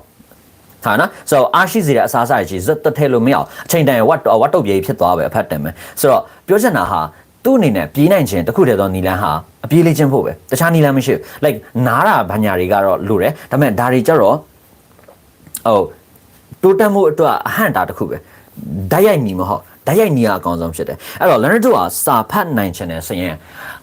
်စာဖတ်မှရမယ်အဲ့လိုလေဆိုတော့ English အားနည်းလို့မဟုတ်တော့အခါများစွာမှာစာဖတ်တဲ့အလေးချင်းအားနည်းနေတာဟုတ်တယ်အဲ့တော့ဘာနဲ့တူလဲဆိုတော့ပြည်သမားလူတယောက်မပြေးနိုင်တာနဲ့အားပြတ်နေလို့ထင်ပြီးတော့အားစည်းတွေဇွတ်တောက်နေရတဲ့တူတယ်ရုပ်တည်မရှိဘူးတကယ်တော့အပြေးလေးချင်းရမှာစာဖတ်လေးချင်းနေရမှာပေါ့နော်အဲ့တော့စာဖတ်ပါဓာတ်ရိုက်ဖတ်ပါဒါအကောင်းဆုံးနည်းလမ်းဖြစ်တယ်ဒါဆိုရင် reading တွေပို့ပြီးတော့ကောင်းလာလိမ့်မယ်ဒါပေမဲ့ reading လုပ်တဲ့အခါမှာလည်းတို့ကြုံတွေ့ရတတ်တဲ့ပြဿနာအဓိကနှစ်ခုကအသုံးခုလောက်ပြောလို့ရမယ်တခုကတော့အခုပဲပြောနေတဲ့အလေးချင်းမရှိတာပေါ့နော်ဒါတော့တခြားနည်းလမ်းမရှိဘူးဖိုင်နဲ့ပဲတိဆောက်သွားမယ်ဒုတိယကျတော့မတိတဲ့စကားလုံးလေးတွေတွေ့ရတတ်တာရှိရဒါပေမဲ့လေမတိတဲ့စကားလုံးတွေထပ်ဆိုင်ရင် learner တို့မှာဖြစ်လေရှိတဲ့အားနည်းချက်ကမကြာခဏကျွန်တော်တွေ့ရတတ်တယ် like မထင်ထားဘူးပေါ့နော်ဒီလောက်အများကြီးတွေ့ရမယ်ဆိုတာပေါ့နောက်ပိုင်းကျတော့ဒါမကြာခဏတွေ့ရတော့လေဒါတော်တော်ကြီးမားတဲ့ပြဿနာဟုတ်တယ်ဒီကိစ္စကျွန်တော်ဗီဒီယိုတစ်ခုလုပ်ပြီးတော့လည်းမျှဝေပေးဖို့ကျွန်တော်စဉ်းစားထားတာရှိတယ် but ဒီရက်ပိုင်းတော့ဖြစ်မယ်မထင်ဘူး but learner တို့အခုဒီရက်ပိုင်းမှာအသေးစိတ်လမ်းညွှန်ချက်ပေးတာလေးကြည့်ရှင်နေဆိုရင်တော့ကျေးဇူးပြည့်ဒီ comment ထဲမှာပဲပြောထားပြီးပေါ့နော်ဒါဆိုရင်ကျွန်တော်အဲ့ဒီအဖြတ်တောက်ကိစ္စလေးတွေပေါ့နော်ကျွန်တော်အသေးစိတ်လေးပြန်ပြီးတော့ဗီဒီယိုလေးတစ်ခုတော့လုပ်ပြီးတော့ share အောင်မယ် but အခါများစွာမှာလည်းတို့ reading အားနေတဲ့ reason ဟာအရန်လွယ်တဲ့အဖြတ်တောက်ကိစ္စပဲအဖြတ်အတောက်မမှန်တော့ကိုကစာဖတ်တာမရတော့စကားလုံးမသိလို့မဟုတ်တခါလေးဆင်ဝကြတွေကြည့်လိုက်မသိတဲ့စကားလုံးတစ်လုံးမှမပေါ့ဒါပေမဲ့နားမလည်ဘူးဆိုတာဖြစ်တတ်တယ်ဘာလို့လဲဆိုတော့အဖြတ်တောက်မမှန်တာဖြစ်ပါတယ်အဲ့တော့အဖြတ်တောက်မှန်ဖို့ကြိုးစားဖို့လိုတယ်အဖြတ်တောက်ကိစ္စကလေတိကျတဲ့ rule တစ်ခုပြီးလို့မရအောင်စီကံချက်အတိအကျမရှိဘူးရဲ့ဒါပေမဲ့လောလောဆယ်ကျွန်တော်ဒီမှာscreen တွေဘာတွေလဲတိကျ share လို့အစင်မပြေတော့လေနည်းနည်းစကားနဲ့ပဲပြောလိုက်မယ်ကိုယ့်ဘာသာကိုရေးပြီးမှထားပြီးပေါ့နော် generally ပြောမယ်ဆိုရင်တော့ကိုယ့်အတွက်အဆင်ပြေတယ်လို့ဖြတ်ရတာများတယ်အဲ့တော့တာမန်အကြမ်းဖျင်း theory ပြောမယ်ဆိုရင်တော့ subject ပြီးတစ်ခါ verb ပြီးတစ်ခါ object ပြီးတစ်ခါ manner place time ပြီးရင်တစ်ခါစီဖြတ်သွားလို့ရတယ်ဝကြအစီအစဉ်နဲ့ပြောမယ်ဆိုရင် but subject ပြီးတိုင်းတစ်ခါဖြတ်ကစင်ပြေတစ်ခါလေး subject က pronoun နေပဲဖြစ်တတ်တယ်ဒါဆိုရင် maybe subject နဲ့ verb နဲ့တွဲပြီးဖြတ်လိုက်မယ်ဒါတော့မှ object ကတိုးတယ်ဒါဆိုရင်ရလေ subject verb object တစ်ထိသွားဖြတ်လိုက်မယ်ဒါပေမဲ့ဟိုဘက်မှာ subject ကလည်း pronoun object ကလည်း pronoun ပြီးရင်နောက်က manner က one word လေးပဲရှိတယ်ဒါဆိုရင်လေကိုယ့်အတွက်အဆင်ပြေတာ subject verb object manner အထိသွားဖြတ်လိုက်ရော sure you can ပြီးရင် place နဲ့ time ကိုတစ်ခါစီဖြတ်တူလုံးနဲ့ထင် place နဲ့ time ကိုတွဲပြီးတော့ဖြတ်လိုက်များသောအားဖြင့် reason တော့တတ်ဖြတ်ပြီးတော့မှဖတ်ကြလေးရှိတယ်ပြောကြလေးရှိရပေါ့နော်အဲ့လိုမျိုးအဖြတ်တောက်လေးမှန်ပြီးဆိုရင် learner တို့ဟာနောက်ဆုံးမတိတဲ့စကားလုံးတွေကိုနားတိနာတွေးခဲ့ရဆိုရင်တော့အဲ့ဒီပြဿနာအဲ့ဒီမတိတဲ့စကားလုံးတွေကကိုယ်ဒုက္ခပြီးမှမဟုတ် ကိုကအဆင်ပြေပြေဖတ်လို့ရတယ် like ဒီစကားလုံးရဲ့အဓိပ္ပာယ်ဘာလဲဆိုတာခန့်မှန်းကြည့်လို့ရတယ် and အဲ့ဒီခန့်မှန်းခြင်းကိစ္စလေးလည်းကျွန်တော်တို့ဆက်ပြီးတော့ပြောပြပေးချင်တာတော့ရှိတယ် but we still have so much to cover here so let me just go on with the passage တေချာတော့မနိုင်တနင်းလောက်ပလိုက်မိတယ်ပေါ့နော် chapter တစ်ခုလုံးကြီးရှင်းပြရမှာဆိုတော့လေနည်းနည်းတော့များတယ်but ဆက်တော့ပါဦးမယ်စင်ပြေနေမလားနည်းတော့မအီသေးဘူးမလားနားထောင်နေရလားနည်းတော့ပါ comment ထဲမှာနည်းနည်း command မှာ legend for then speaking legend for sure I will and တန်လွင်ခတ်တွေနဲ့ခေါင်းဆောင်ဟုတ်ပါတယ်အဲ့လိုလေးပါတန်လွင်ခတ်နော်အဲ့ဒါနော် native နီးပါဖတ်နိုင်အောင်ဘယ်လိုလေ့ကျင့်ရမလဲတော်တော်ပြောရဖို့ရှိတယ် and Thursday တိုင်းဒီလို live ရှင်းကောင်းပါပဲ messages and Thursday တိုင်း live လွှင့်ဖို့စဉ်းစားနေတာပါအနည်းဆုံးတော့ maybe အချိန်တော့ကိုကြီးကဖြစ်ကောင်းဖြစ်နိုင်တယ်ညနေခင်းနေကြတော့ဆရာအတွက်အဆင်မပြေဘူးပေါ့နော် but sure လွှင့်နိုင်ဖို့ကြိုးစားပါမယ်တတ်နိုင်ဆုံးပေါ့နော် great ဆက်သွားပါမယ် be a continual learner စဉ်းစားမပြတ်လေ့လာသူတယောက်ဖြစ်ပါ continual နဲ့ continuous နဲ့နိုင်ရှင်းစရာလေးရှိမယ်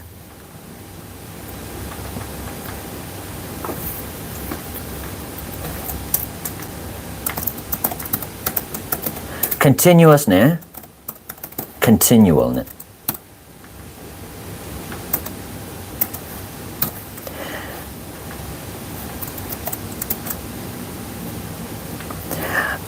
continuous ကျတော့အစမပြတ်ဖြစ်တော့ဆိုတဲ့အဓိပ္ပာယ်ဖြစ်ပါတယ်အစမပြတ်ဖြစ်တော့မနာတမ်းဖြစ်တော့ဆိုတဲ့သဘောပေါ့နော် non stop နဲ့တူသွားတယ် continual ကျတော့စဉ်ဆက်မပြတ်ဖြစ်တော့ပုံမှန်ဖြစ်တော့လို့ပြောရင်ပိုကောင်းမယ်ထင်တယ်သူကျတော့ဂျားထဲမှာနည်းနည်းပါနားတာတော့ရှိတယ်ဘာနဲ့တူလဲဆိုတော့ဟာကွာဒီ develop လေးမိုးဇက်တိုက်ရွရတယ်လို့မြန်မာလိုပြောပလိုက်တာရှိတယ် so တကယ်တမ်းဇက်တိုက်ဆိုတဲ့က continuous မဟုတ်ဘူးလေဆိုတော့မနာတဲ့တစ်ခါမှမရက်ပဲနဲ့ရွာတာမျိုးမဟုတ်လေဒါပေမဲ့ maybe မနက်ခင်းရွာမယ်ကွာခဏလောက်မိုးပြန်ဆဲရွာမယ်ခဏကြာပြန်မိုးရွာတာတယ်ပြီးရင်ဆဲပြီလားဆိုခဏပြန်မိုးပြန်ရွာလာတယ်အဲ့မျိုးပုံစံလေးဂျားထဲမှာပြတ်တော့လေးတော့ရှိရလေအဲ့ဒါလေးတော့ကွာပါတယ်ဆိုတော့ဘာသာပြန်တဲ့အခါမှာ continuous ကမနာတဲ့ဇက်တိုက်ဖြစ်တော့ continual ကျတော့အစဉ်တစိုက်ဖြစ်တော့လို့ပြောရင်ပိုကောင်းမယ်ထင်ပါတယ်အဲ့တော့ be a continual learner စဉ်းစားမပြတ်လေ့လာသူဖြစ်ပါ the best way to keep by the way အဖျားတောက်လေးတစ်ခါတစ်ချက်ဒီစာပိုက်လေးနဲ့လေ့ကျင့်ကြည့်အောင်နော် it's gonna be better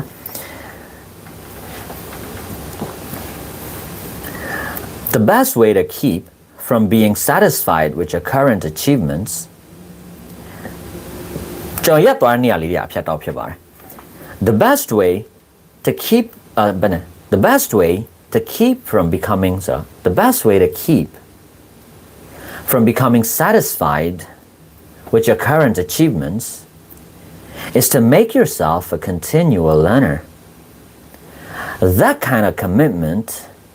may be rarer than you realize. For example, a study performed by the University of Michigan several years ago found that 1/3 of all physicians in the US are so busy working that they're 2 years behind the breakthroughs in their own fields. If you want to be a continual learner and keep growing throughout your life, you'll have to carve out the time to do it. So you'll have to carve out the time to do it. You'll have to do what you can wherever you are. As Henry Ford said, it's been my observation that most successful people get ahead during the time other people waste. ကြာအဲ့လိုအဖြတ်တောက်လေးဆိုရင်နားထောင်ရတာလည်းပိုစင်ပြေနော်ဖတ်ရတာလည်းပိုလွယ်တယ် but the best way to keep from becoming satisfied with your current achievements လက်ရှိအောင်မြင်မှုတွေနဲ့ကျင်းတဲ့ရောက်ရတာမျိုးမဖြစ်စေဖို့ကိုယ့်ကိုထိန်းဖို့အကောင်းဆုံးနည်းလမ်းကတော့ is to make yourself a continual learner ကိုယ့်ကိုစဉ်းစားမပြတ်လေ့လာသူတယောက်ဖြစ်အောင်လုပ်ထားခြင်းပေါ့နော် Like that kind of commitment may be rarer than you realize. အဲ့လိုမျိုးသော commitment ဟာကိုထင်တာထပ်တော်မှရှားတတ်တယ်အဲ့လိုမျိုးသော commitment ဟာမတိတဲ့စကားလုံးတွေကိုဆိုရင်အခါများစွာမှာမြန်မာလိုဘာသာပြန်တဲ့အခါအဲ့စကားလုံး English စကားလုံးညှက်ထည့်လိုက်တဲ့ပုံစံမျိုးနဲ့လောက်လိုက်လို့ရတယ် like ဘာနဲ့တူလဲဆိုတော့ကျွန်တော်မြန်မာစကားပြောတဲ့အခါ English စကားလုံးလေးတွေညှက်ပြီးတော့ပြောကြလေနော် for example အခုတလောလေး Korea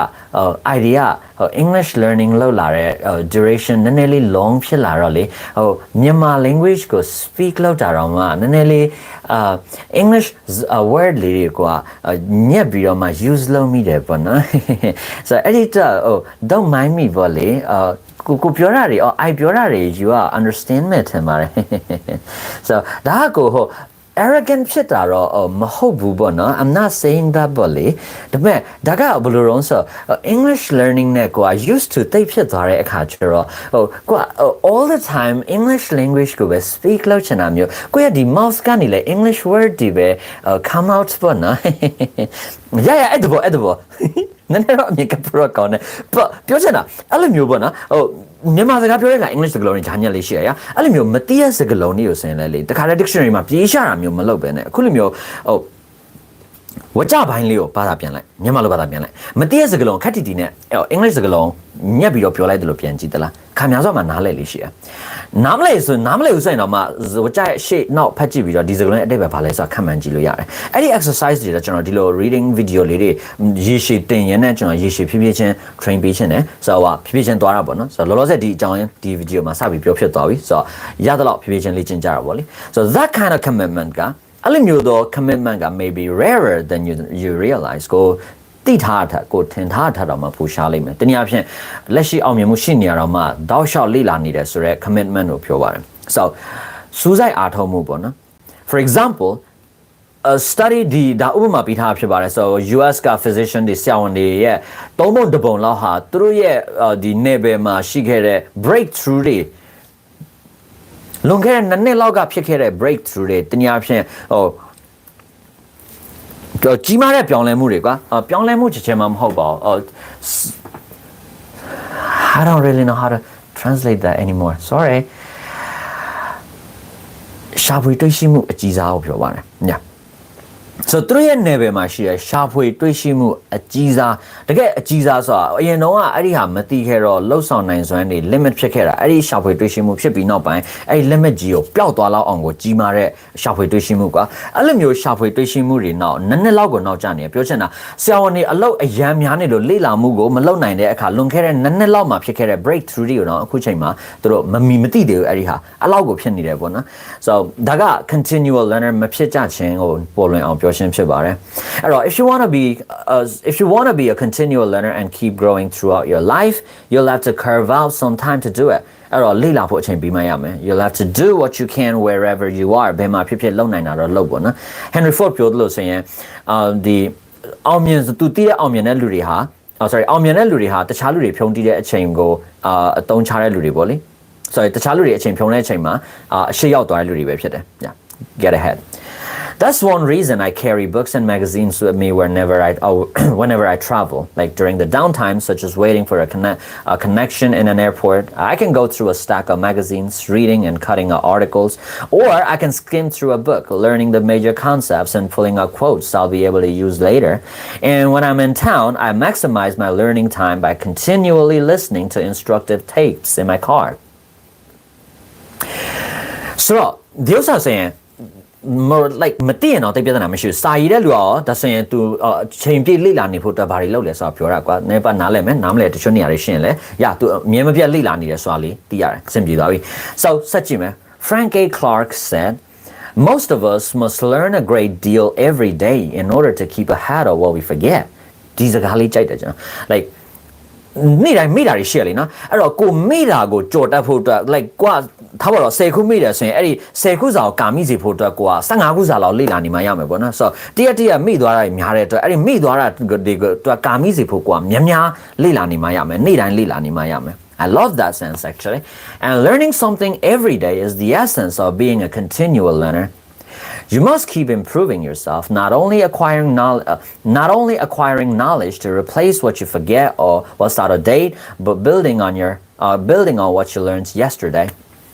အဲ့တော့ကိုတီးခဲ့တဲ့ဟာတွေကိုမိသွားတာကိုကာမိစီဖို့အတွက်ချက်ချင်းမဟုတ်ဘဲနဲ့ကိုတီးထားတာတွေ out of date ဖြစ်သွားတတ်တယ်အဲ့တော့ update ဖြစ်နေစီဖို့ချက်ချင်းမှမဟုတ်ဘူးလေ့လာရဲဆိုတာကဘာအတွက်လဲဆိုတော့ building on what you learned yesterday မနေ့ကလေ့လာခဲ့တဲ့ဟာကိုဆက်ပြီးတော့မှပွားဖို့ဆိုရည်ရွယ်ချက်နဲ့လေကွာနေ့စဉ်လေ့လာနေဖို့လိုတယ်ဒါကအဲ့တော့အနှစ်ချုပ်အနေနဲ့ကဒီမှာ continual learner တယောက်ဖြစ်ပါလို့ပြောထားတာဖြစ်တဲ့အတွက်ကိုကတောက်လျှောက်လေ့လာရမယ်ဆိုတဲ့စကားပဲဒါဆိုရင်ကိုယ့်ရဲ့လက်ရှိအောင်မြင်မှုတွေနောက်ရောင်ရဲတင်တိတ်နာမျိုးလည်းမဖြစ်တော့ဘူးပေါ့နော်ပြီးတော့ဘာရှိမလဲဆိုရင်မမရရကစာရည်တဲ့လူကဘယ်လောက်ထိလေ့လာဆိုတဲ့အကြောင်းလေးသူမျှဝေထားပေးရသူရဲ့ story ပြီးဒီဥစ္စာလေးကြိုက်တယ်ဆိုတော့ကိုမိတာတွေကိုကာမိစေဖို့များများလေ့လာမှရမယ် Sure စင်ပြေပြီ and develop a plan for growth plan ကိစ္စလေးရှိမယ်Chapter 1ပြီးရင်စတင်ပြီးမှလားဆိုစတင်ပြီးပါမယ်။ Yeah ဒါဒီနေ့ Chapter 1ဒါပြီးရတယ်ဒီနေ့ညတော့ကျွန်တော်မသိချသေးဘူး but မနေ့ပြန်တော့ကျွန်တော်သိချပေါ့ Chapter 2ကိုဆက်ပြီးတော့တင်သွားပြီးပါမယ်။ So plan ကိစ္စရှိတယ်။ Develop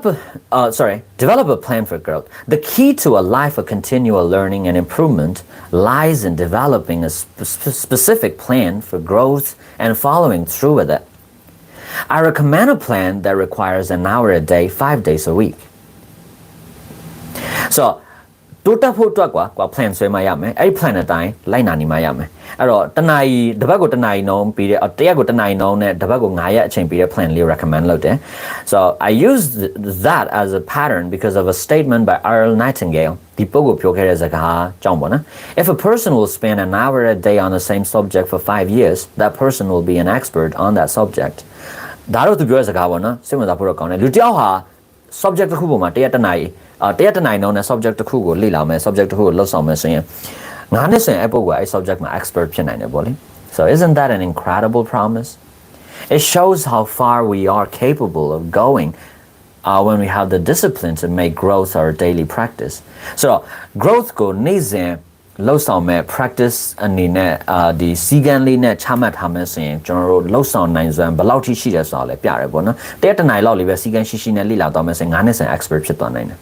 That's really nice ဘာသာဗေဒပညာရှင်တွေပြောကြတာကဘာသာစကားတစ်ခုကိုတရက်2နိုင်နှုန်းနဲ့လေ့လာမယ်ဆိုရင် expert ဖြစ်ဖို့3နှစ်လောက်အချိန်ယူရတယ်ဆိုတဲ့စကားလေးပြောလို့ရှိရ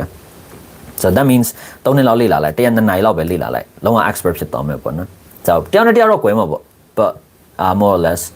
Yeah, it's true. But Sajime, when I teach leadership conferences, I recommend the following growth plan to participants. To recommend the plan libo. Monday, spend an hour with devotional to develop your spiritual life. So, where spiritual life could develop devotionally at the night champion. So, that would be so down channel program. So, yeah, Monday ma, pay the night is allowed to attend our baron.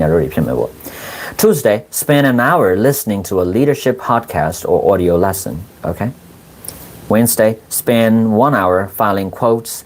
and reflecting on the content of Tuesday's tape. Wednesday, quote they go follow me, like Mama Tata Zagali, Dini Dali Jacket, Disazia Poke Hali saying, okay, Adi Haliqua, Mata Hame, Pido, Mania Poke audio Hali, the champion, Duiji man, Bari, the Chamata, she left and Duime Mame, Senzame, and Tunapata Vidoma, Balu, Don Chame, could TV how them, Balaushia, Danepate could not have Savi Bari teaching the Assapian, reflect Lome, Pian Pian Senzame Bona. And Thursday, Yalabi, Jada Brini Bona, Dinilum. So spend an hour reading a book on leadership. Leadership, John, Tanaisa Opam, Tanaiza. Spend half an hour reading the book and the other half filing and reflecting. And Janet Naiwago Sonalo code deal follow me, Piro reflect low me, like Pakera Sarhema, Kota Mamata Zagalidio,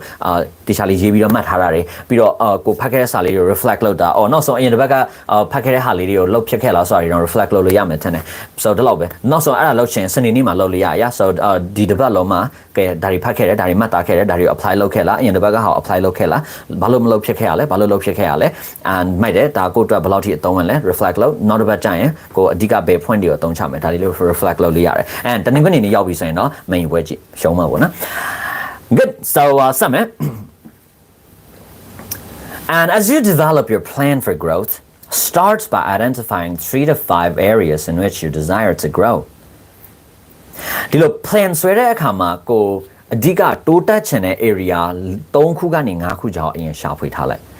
များများဆဆမဟုတ်ဘူးဆိုရင်တော့ကိုတကယ်တမ်းတိုးတက်ချင်တဲ့အရာနဲ့ပဲ3ခုကနေ5ခုကြာ then look for useful materials like books magazines audio types videos သုံးဝင်အကုန်ရှာတော့ and incorporate them into your plan ကိုရဲ့ plan ထဲကိုထည့်တော့ I recommend that you make it your goal to read 12 books and listen to 52 tapes or read 52 articles each year တနေ့ကိုစောအနည်းဆုံး12 hour ဖတ်ဖို့ recommend လုပ်တယ်ပေါ့နော်ပြီးတော့ audio tape တော့မဟုတ်ရင်လည်း article 52ခုဖတ်ဖို့တပတ်ကိုတစ်ခုဆွဲတဲ့ဘောပါတပတ်မှာတစ်နှစ်မှာ52 file ရှိတော့လေ exactly how you go about it doesn't matter but do it daily အတိအကျဘယ်လိုလုပ်တယ်ဆိုတာအရေးမကြီးပြောချင်တာစာအုပ်စနစ်မဟုတ်ဘဲနဲ့စာအုပ်20ဖက်ပြီးတော့မှစောင်းမကျတော့ maybe 20လောက်ပဲဖတ်တာဒါပြဿနာမရှိဘူး just do it daily that way you're